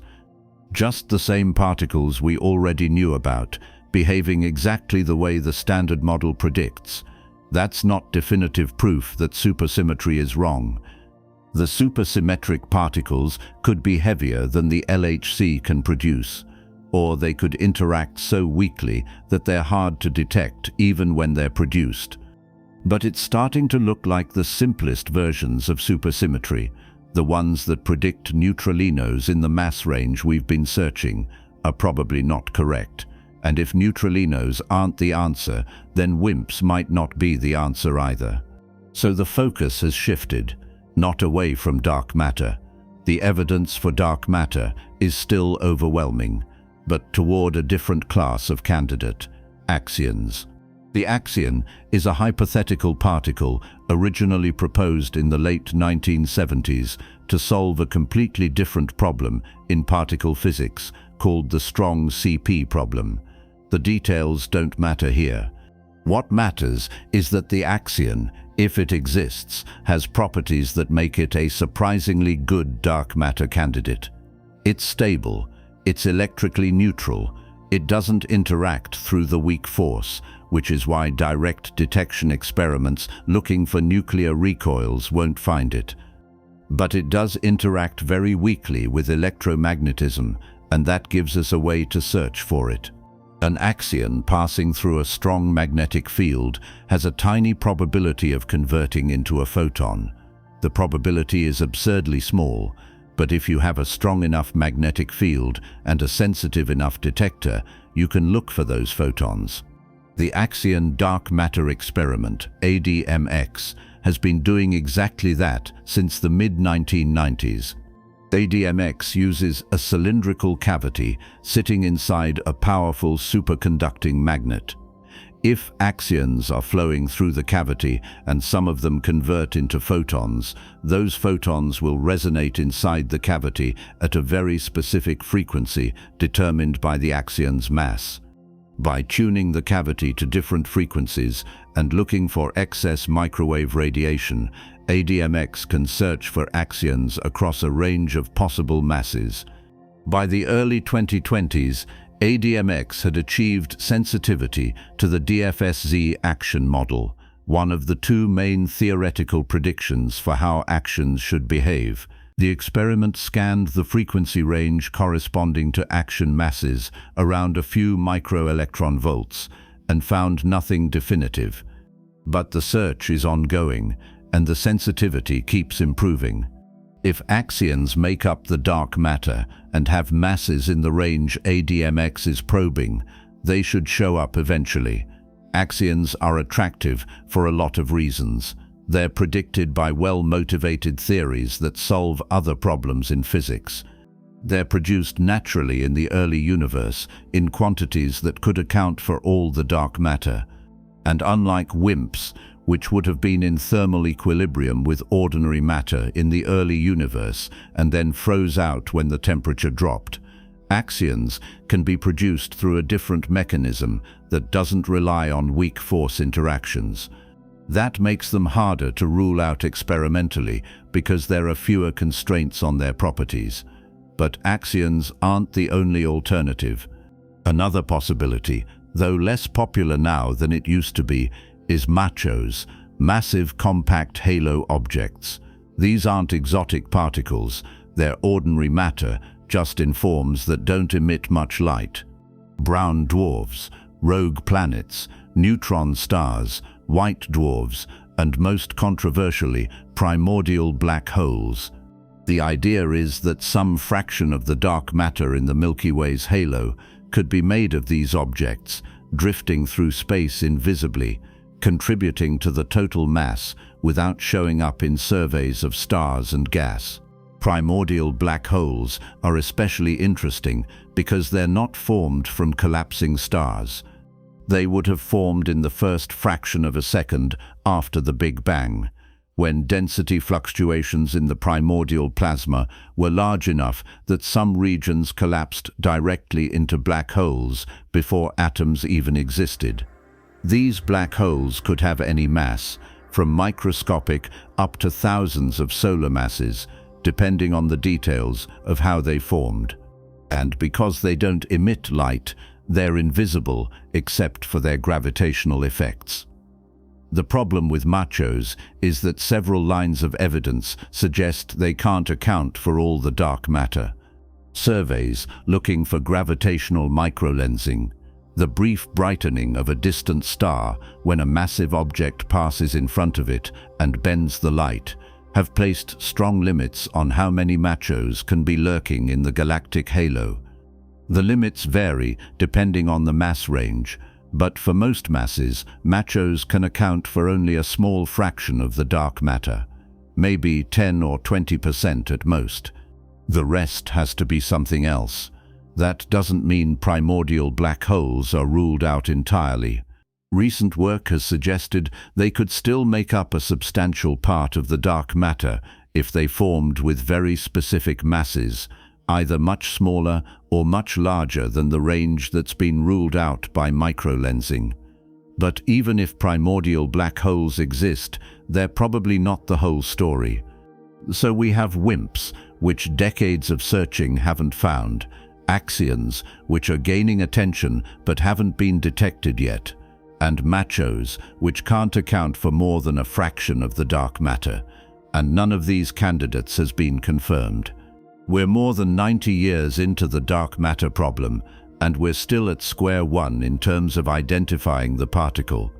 That's frustrating, but it's also revealing, because the longer we search without finding anything, the more we learn about what dark matter isn't. It's not a simple WIMP with a mass around 100 giga-electron volts and a weak force interaction strength that fits neatly into supersymmetry. If it were, we would have found it by now. It's not a heavy macho in the mass range that microlensing surveys have ruled out. It might be an axion, but if it is, it's hiding in a part of parameter space that's harder to probe. Or it might be something completely different, something we haven't thought of yet. Some physicists are starting to take more exotic ideas seriously. What if dark matter isn't a single particle, but a whole sector of particles, a dark sector with its own forces and interactions that mirror the complexity of ordinary matter? What if dark matter is unstable, slowly decaying into lighter particles over timescales longer than the age of the universe? What if it's dynamical, changing its properties over cosmic time in ways we haven't accounted for?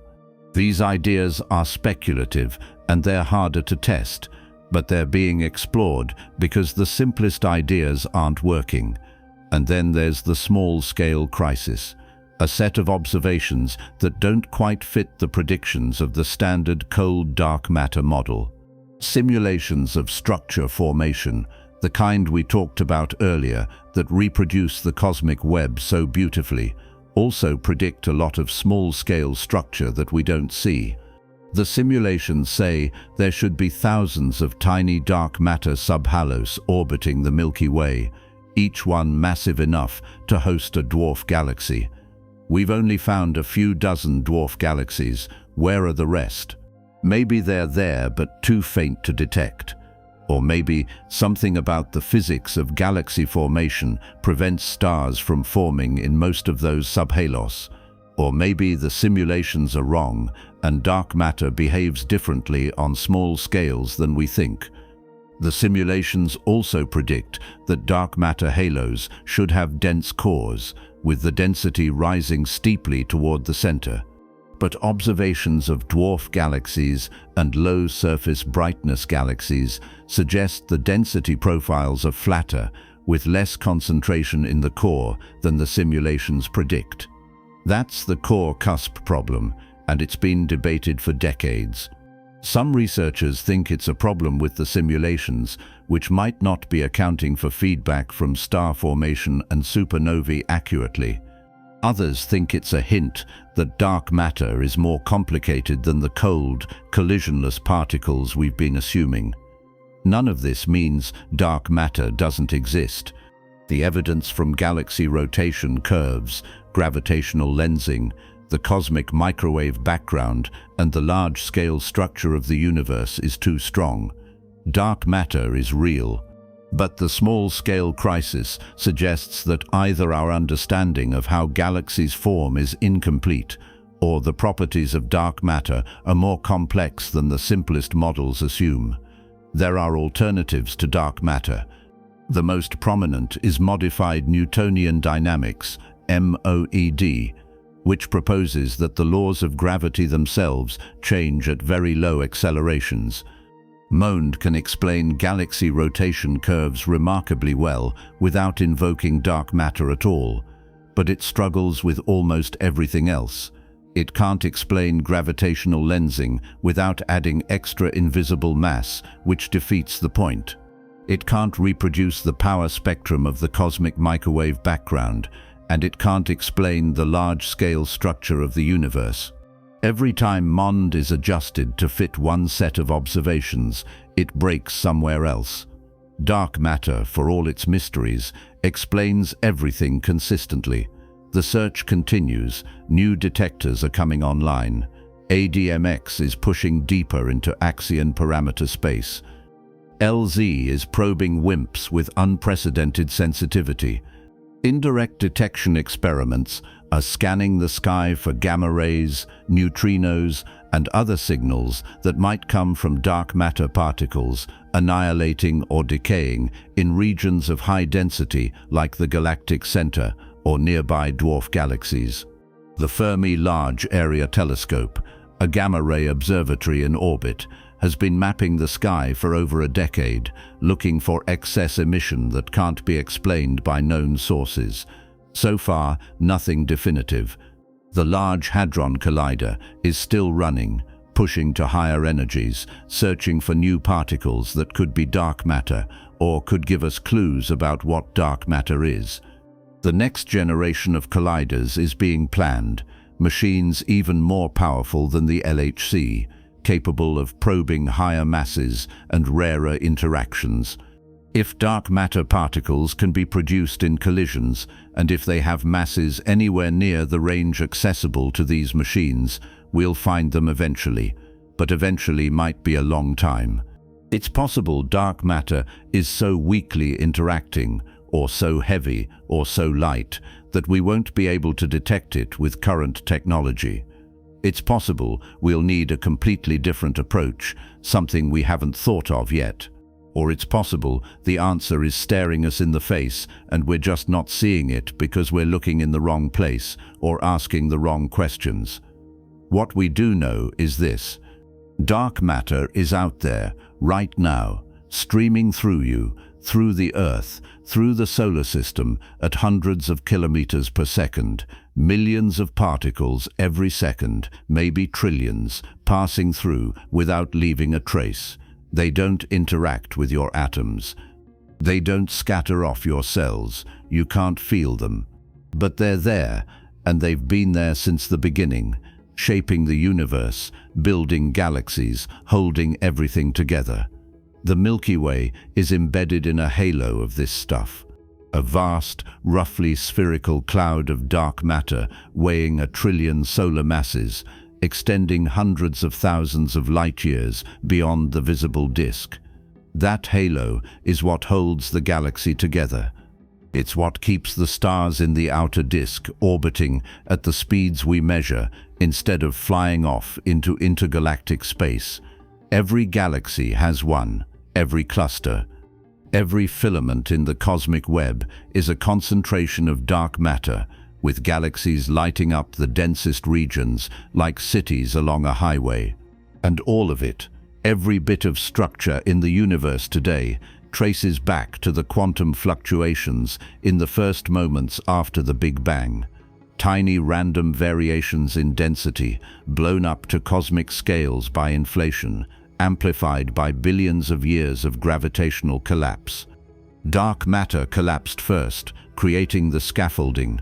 Ordinary matter followed, filling in the framework, forming stars and galaxies and planets, and eventually, on at least one planet, something that started asking questions about where it all came from. The story of the universe is a story of dark matter building the stage and ordinary matter performing on it, and we're still trying to figure out what the stage is made of. That search, the hunt for dark matter, is one of the defining scientific challenges of our time. It's a mystery that touches everything from the smallest particles to the largest structures, from the first moments after the Big Bang to the fate of the universe billions of years from now. And the answer, when we finally find it, will rewrite cosmology. It will tell us what most of the universe is actually made of. It will reveal new physics, new particles, maybe even new forces we didn't know existed. It will complete the picture we've been building for nearly a century, filling in the largest gap in our understanding of how the cosmos works. But for now, the gap remains. Dark matter is still dark, still invisible, still waiting for us to figure out what it is. And the universe, patient as ever, keeps its secrets. The cosmic web is still growing, still evolving, still shaping the distribution of galaxies across billions of light years. Dark matter is still collapsing, still pulling ordinary matter along with it, still building structure the way it has for more than 13 billion years. That process is ongoing. It didn't stop when the Milky Way formed. It won't stop for billions of years to come. The dance between dark matter, ordinary matter, and the expansion of space is still playing out, and the next act is already beginning. The universe, patient as ever, keeps its secrets. Dark matter is still dark, still invisible, still doing the gravitational heavy lifting while we fumble around in the dark, trying to figure out what it actually is. The cosmic web is still growing, still evolving, still shaping the distribution of galaxies across billions of light years. Structure is still forming, halos are still merging, gas is still collapsing into stars. The process that started 13.8 billion years ago hasn't stopped. It's ongoing, right now, at this exact moment, in every corner of the observable universe. But it won't last forever. Nothing does. The universe has been expanding since the Big Bang, and that expansion is accelerating, driven by dark energy, the mysterious force that makes up about 68% of the total energy content of the cosmos. Dark energy doesn't clump. It doesn't form structures. It just pushes, relentlessly, stretching space itself at an ever-increasing rate. And as the universe expands faster and faster, the distances between galaxy clusters grow. The filaments of the cosmic web stretch thinner. The flow of gas along those filaments slows and eventually stops. Galaxies become isolated, cut off from the reservoirs of fresh material that have been feeding them for billions of years. The cosmic dance, the grand ballet of matter collapsing under gravity while space expands around it, is winding down. Not today, not tomorrow, not for billions of years, but the ending is already written into the equations. The universe started with a bang, and it will end, if end is even the right word, in silence, cold, dark, and empty. Every structure we see today, every galaxy, every star, every planet, will eventually fade into the void. But that fade is a long way off, And before it happens, there's still plenty of drama left to play out. The Milky Way, for all its apparent stability, is not going to stay the way it is. Right now, as you sit wherever you are, the Andromeda Galaxy is heading toward us at about 116 kilometers per second. That's roughly 260,000 miles per hour, fast by human standards, glacially slow by cosmic ones. Andromeda is currently about 2.5 million light-years away. At the speed it's moving, you'd think the collision would happen relatively soon. It won't. Because space is big, distances are vast, and even moving at 250,000 miles per hour, it takes a very long time to cross 2.5 million light-years. The current estimate, based on observations from the Hubble Space Telescope and refined by the European Space Agency's Gaia satellite, is that the Milky Way and Andromeda will begin their first close gravitational pass in about 4 to 5 billion years. Not a collision yet, a pass. The two galaxies will swoop past each other, close enough that their gravitational fields start pulling on each other's stars, gas and dark matter halos. The encounter will be messy. Tidal forces will stretch both galaxies, pulling streams of stars out into long arcs. Gas clouds will get compressed, triggering bursts of star formation. Some stars will be flung outward into intergalactic space, ejected from both galaxies entirely. The supermassive black holes at the centers of both galaxies, Sagittarius A star in the Milky Way, and the roughly 100 million solar mass black hole at the center of Andromeda, will start spiraling toward each other, shedding orbital energy through gravitational radiation. Then the galaxies will swing apart, not far, not for long. Gravity will pull them back together for a second pass, then a third, each time getting closer, each time ripping more stars loose, each time compressing more gas and igniting more star formation. The process will take billions of years. The final merger, when the two galaxies fully coalesce into a single structure, is expected to happen around 6 billion years from now, maybe a bit sooner, maybe a bit later. The timeline depends on a lot of factors, including the influence of other galaxies in the local group. The Large Magellanic Cloud, which is currently being torn apart by the Milky Way's gravity, and the Triangulum Galaxy, the third largest member of the local group, will both affect how the merger plays out. In fact, recent simulations published in Nature Astronomy in 2022 suggest the merger isn't as certain as astronomers once thought. The odds of a full head-on collision have dropped to about 50% within the next 10 billion years. Proclamations of the impending demise of our galaxy, it turns out, were greatly exaggerated. The galaxies might swoop past each other at about 4.3 billion years, then fully merge around 6 billion years. Or they might miss entirely, passing by with just a gravitational nudge that reshapes both galaxies but leaves them largely intact. Or the Large Magellanic Cloud and Triangulum might interfere, altering the trajectories enough to delay the merger or change its character entirely. But let's assume the merger happens, because even if it doesn't happen the way we expect, something will happen. Galaxies don't ignore each other. They don't drift past and wave politely. When two massive galaxies get close enough, gravity takes over and the outcome is inevitable. They merge. Maybe not on the first pass, but eventually. When the Milky Way and Andromeda finally coalesce, the result will be a single giant elliptical galaxy. The spiral structure will be gone. The thin disk, the beautiful flat rotating structure that took billions of years to form and settle, will be destroyed. The stars from both galaxies will be scattered into a chaotic swarm of orbits. No net rotation, no structure, just a smooth blob of stars stretching across hundreds of thousands of light years. Astronomers have already given it a name, Milky Way, or Milkdromeda, depending on who you ask.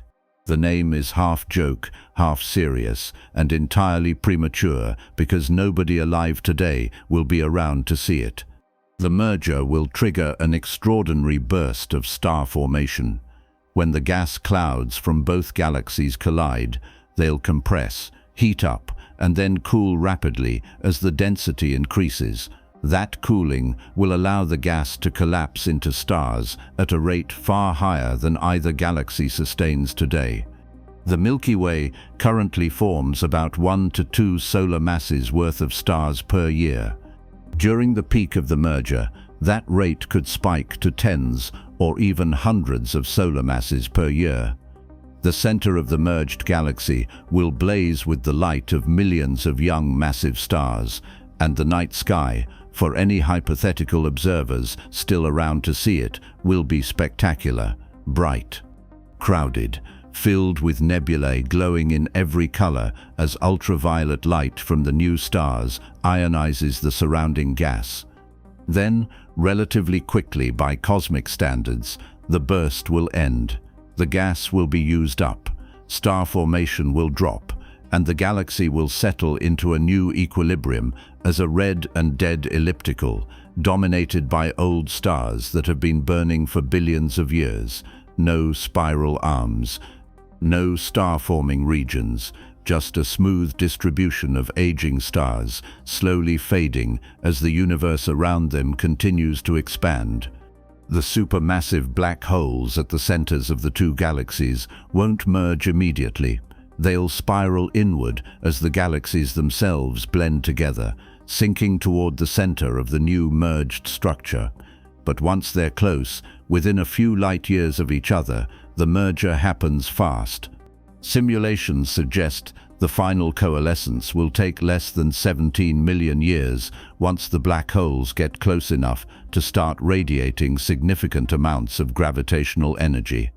When they merge, they'll release a burst of gravitational waves so powerful that the energy output, for a brief moment, will be equivalent to about 10 quintillion suns. 10 quintillion, that's 10 million trillion. A number so large, it's almost meaningless in human terms. The burst will ripple across the universe at the speed of light, stretching and compressing space itself as it passes, detectable by gravitational wave observatories billions of light-years away, if any civilizations with the technology to detect it still exist. The solar system, assuming it still exists, will probably survive the merger. Probably. The distances between stars are so vast that even during a galactic collision, direct star-to-star collisions are extraordinarily rare. The odds of another star hitting the sun are negligible, but the solar system will get nudged. Gravitational interactions with passing stars and gas clouds will alter the sun's orbit, possibly flinging it farther from the galactic center, possibly pulling it inward. We might end up in the outer halo of Milkomeda, a quiet backwater far from the action, or we might get ejected entirely, becoming part of the intergalactic medium, drifting through the void between galaxies with no galactic home at all. Not that it matters. By the time the merger happens, Earth will already be uninhabitable, not because of the collision, because of the sun. The sun is slowly getting brighter as it ages. It's been burning for about 4.6 billion years, and over that time, its luminosity has increased by roughly 30%. It will keep increasing. In about 500 million to 1.5 billion years, the sun will be bright enough that the oceans on Earth will boil away. The surface will become a scorched, lifeless desert. Any life that hasn't already migrated off the planet or adapted to live underground will be extinct. By the time the Milky Way and Andromeda collide, the sun will be well into its red giant phase, possibly having already swallowed Mercury and Venus, and Earth, if it's still in one piece, will be a charred cinder orbiting a bloated dying star. Humanity, if it still exists in any form recognizable as human, will have moved on to other planets, other star systems, maybe other galaxies. Or we'll have gone extinct long before, just another brief flash of complexity in a universe that produces life and then erases it with the same indifference it shows to everything else. Either way, the merger of the Milky Way and Andromeda is not a threat to us. It's just one more step in the long, slow evolution of structure in an expanding universe. And the merger isn't unique. It's happening everywhere. Right now, across the observable universe, galaxies are colliding, merging, growing. The process has been ongoing since the first proto-galaxies formed more than 13 billion years ago, and it will continue for billions of years to come. But not forever, because even as galaxies merge and grow larger, the expansion of the universe is pulling the larger structures apart. Here's what happens on the longest timescales. Galaxy clusters, the dense nodes in the cosmic web where hundreds or thousands of galaxies have piled up, are gravitationally bound. The galaxies inside a cluster will continue to orbit each other, merge, and eventually coalesce into a single giant elliptical galaxy sitting at the cluster's center. That process takes tens or hundreds of billions of years, but it's inevitable. Gravity wins inside the cluster. But between clusters, the expansion of the universe dominates.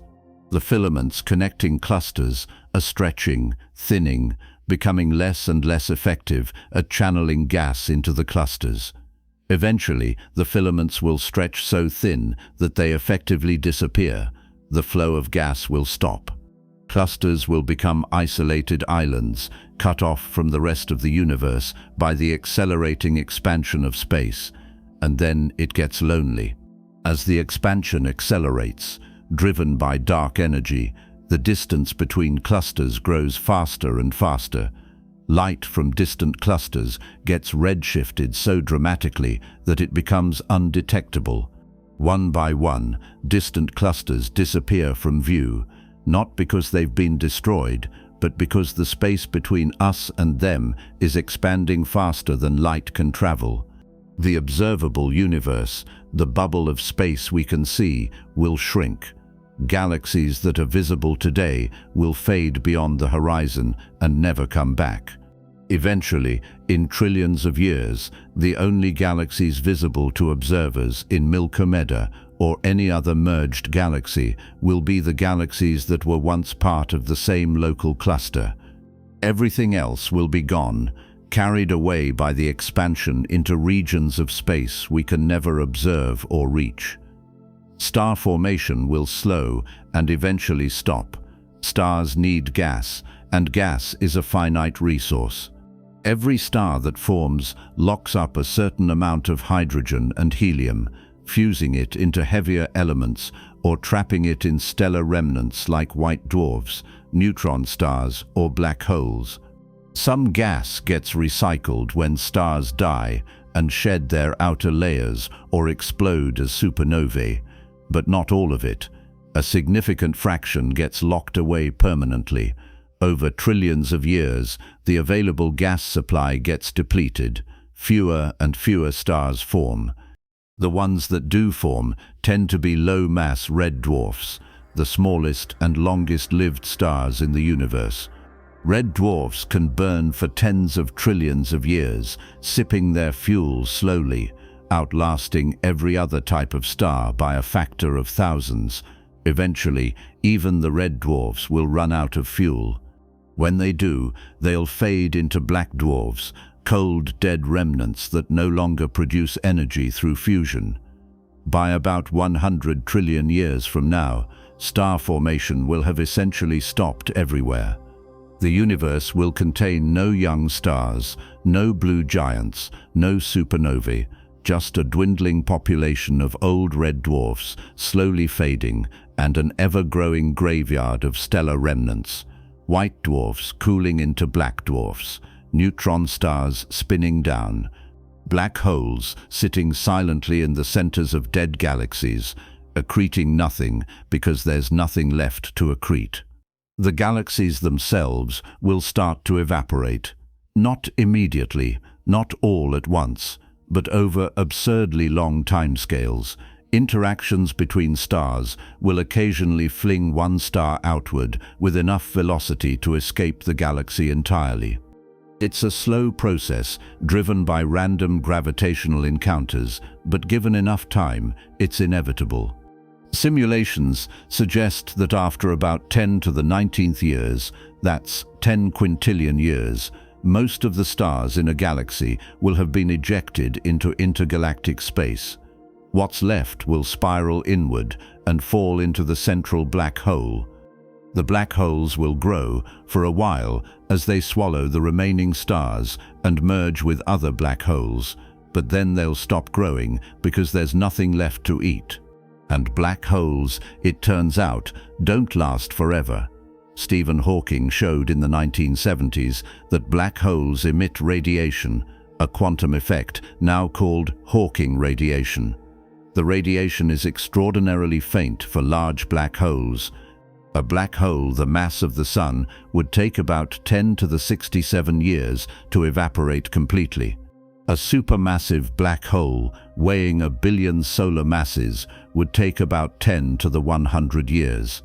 These are timescales so long that they make the current age of the universe, 13.8 billion years, look like a rounding error. But given enough time, even the black holes evaporate. When they do, all that's left is radiation. A faint bath of photons spreading out across an ever-expanding universe, cooling as space stretches, fading into nothingness. This is the heat death, the final equilibrium state where entropy has been maximized and nothing interesting can happen anymore. No stars, no galaxies, no structure. Just a cold, dark, empty expanse of space, expanding forever, filled with nothing but the faintest possible whisper of radiation, stretched so thin and so cold that it's effectively indistinguishable from the vacuum itself. That's the far future. The ultimate fate of the universe if dark energy keeps behaving the way it does now, and it's worth pausing on that because it's not guaranteed. Dark energy is still one of the biggest mysteries in cosmology. We know it exists because we can measure the acceleration of the universe's expansion. We can quantify its energy density, but we have no idea what it actually is or whether its properties will stay constant over time. If dark energy gets stronger, the expansion could accelerate so fast that galaxies, stars, planets, and eventually atoms themselves get torn apart in a big rip. If dark energy weakens or reverses, the expansion could slow, stop, and reverse, leading to a big crunch where everything collapses back into a singularity. Or dark energy could stay constant, leading to the heat death scenario, slow and cold and infinite. Current observations favor the heat death. The expansion is accelerating, and there's no sign that it's slowing down. Every measurement we make pushes the timeline for the heat death further into the future and makes the alternatives less likely. But we've only been measuring dark energy for a few decades. The universe has been evolving for nearly 14 billion years. Extrapolating our understanding forward for trillions and quadrillions and quintillions of years is, to put it mildly, speculative. We're betting on the assumption that the laws of physics we've discovered, the properties of dark energy we've measured, will hold constant forever. And maybe they will. Or maybe something we haven't accounted for will change everything. For now, though, the evidence is clear. The universe is expanding. The expansion is accelerating. Galaxies are moving apart. Structure is still forming locally on the scale of galaxy clusters, but on the largest scales, the cosmic web is stretching and fading. The process that started 13.8 billion years ago, the collapse of matter under gravity, is losing the fight against the expansion of space. Gravity won for a long time. It built galaxies, it built clusters, it built the cosmic web. But dark energy is winning now. and in the long run, dark energy wins completely. The implications are uncomfortable. Everything we see, everything that exists, is temporary, not in the way a human life is temporary, measured in decades. Temporary on cosmic timescales, measured in trillions and quadrillions of years, but temporary nonetheless. The Milky Way will merge with Andromeda. Milkomeda will grow old and fade. The stars will die, the gas will run out, the black holes will evaporate, and eventually the universe will be empty. Not destroyed, not collapsed into a singularity, just empty, cold, dark, and expanding forever. That's the end point. But the story isn't over yet, not even close. We're living in the golden age of the universe, the era when stars are still burning, galaxies are still forming, structure is still growing. This is the era when planets exist, when chemistry is complex enough to support life, when civilizations can evolve and ask questions about where they came from and where they're going. The golden age won't last forever, but it's lasting now. And for now, the cosmic dance continues. Galaxies are still colliding, stars are still forming, gas is still flowing along the filaments of the cosmic web. Dark matter is still pulling, gravity is still building structure, and somewhere on a small rocky planet orbiting an ordinary star in a quiet corner of a spiral galaxy, a species that evolved from single-celled organisms over billions of years is starting to piece together the story of how it all happened. We're figuring out where the universe came from, what it's made of, how it grew from a hot, dense state into the vast, complex structure we see today, and we're starting to understand where it's going. That understanding is one of the great achievements of human thought.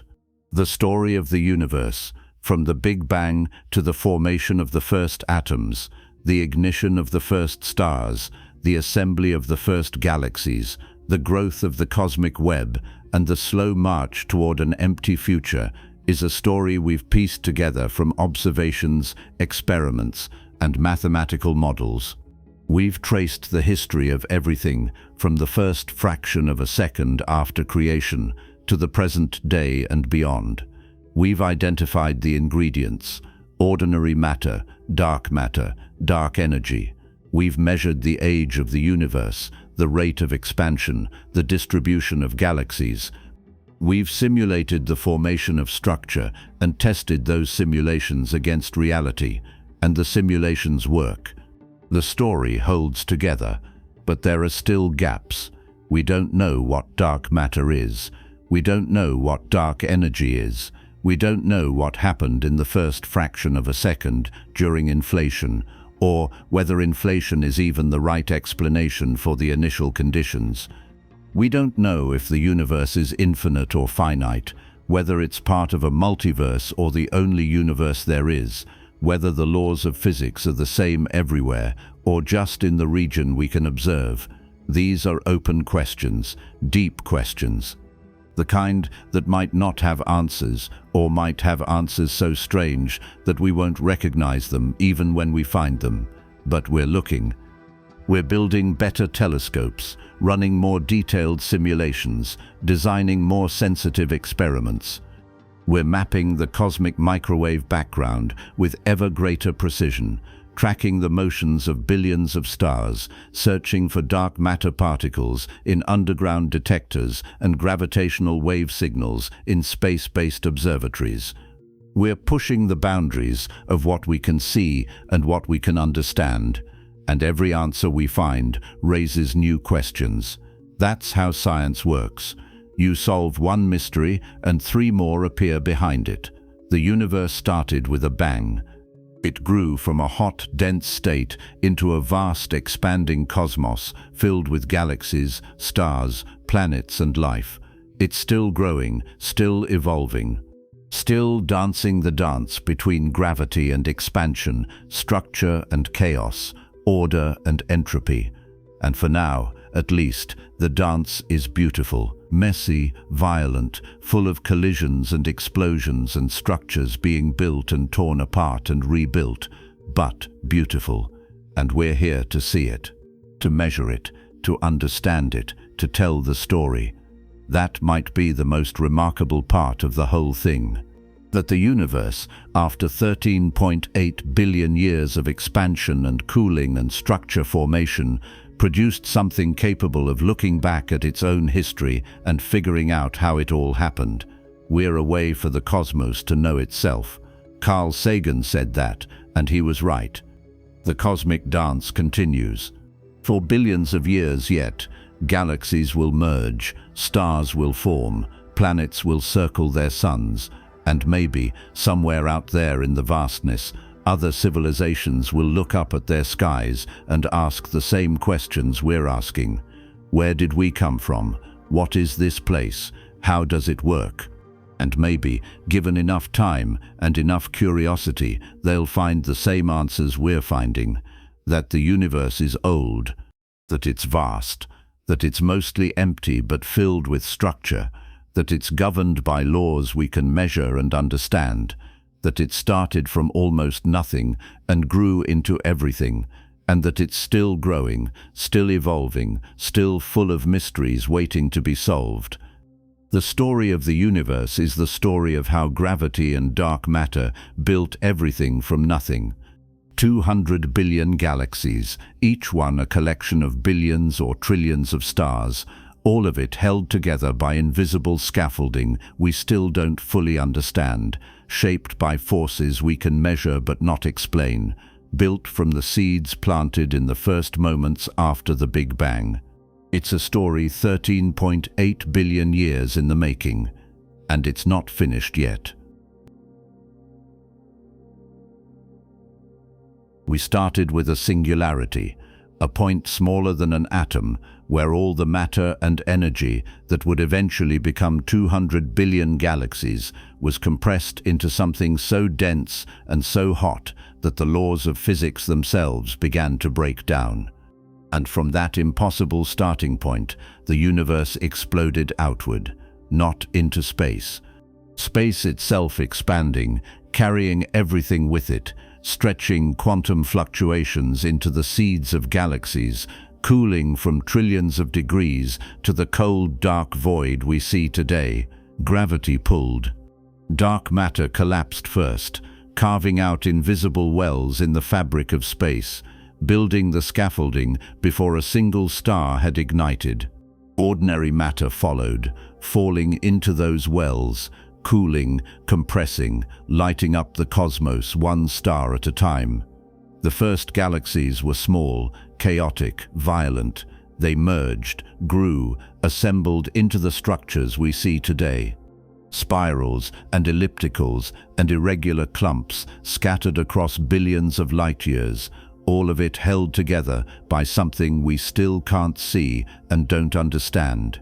And here we are, sitting on a small planet orbiting an ordinary star in a quiet corner of a spiral galaxy that formed from the wreckage of hundreds of smaller galaxies that no longer exist. We are made of atoms forged inside stars that died before the sun was born. We are standing on a world built from the debris of cosmic violence, looking up at a sky filled with light that has been traveling toward us for billions of years, asking questions about where it all came from. The universe didn't have to produce anything capable of understanding it, but it did. And that might be the strangest, most improbable thing of all. Not that the universe exists, but that part of it woke up, looked around,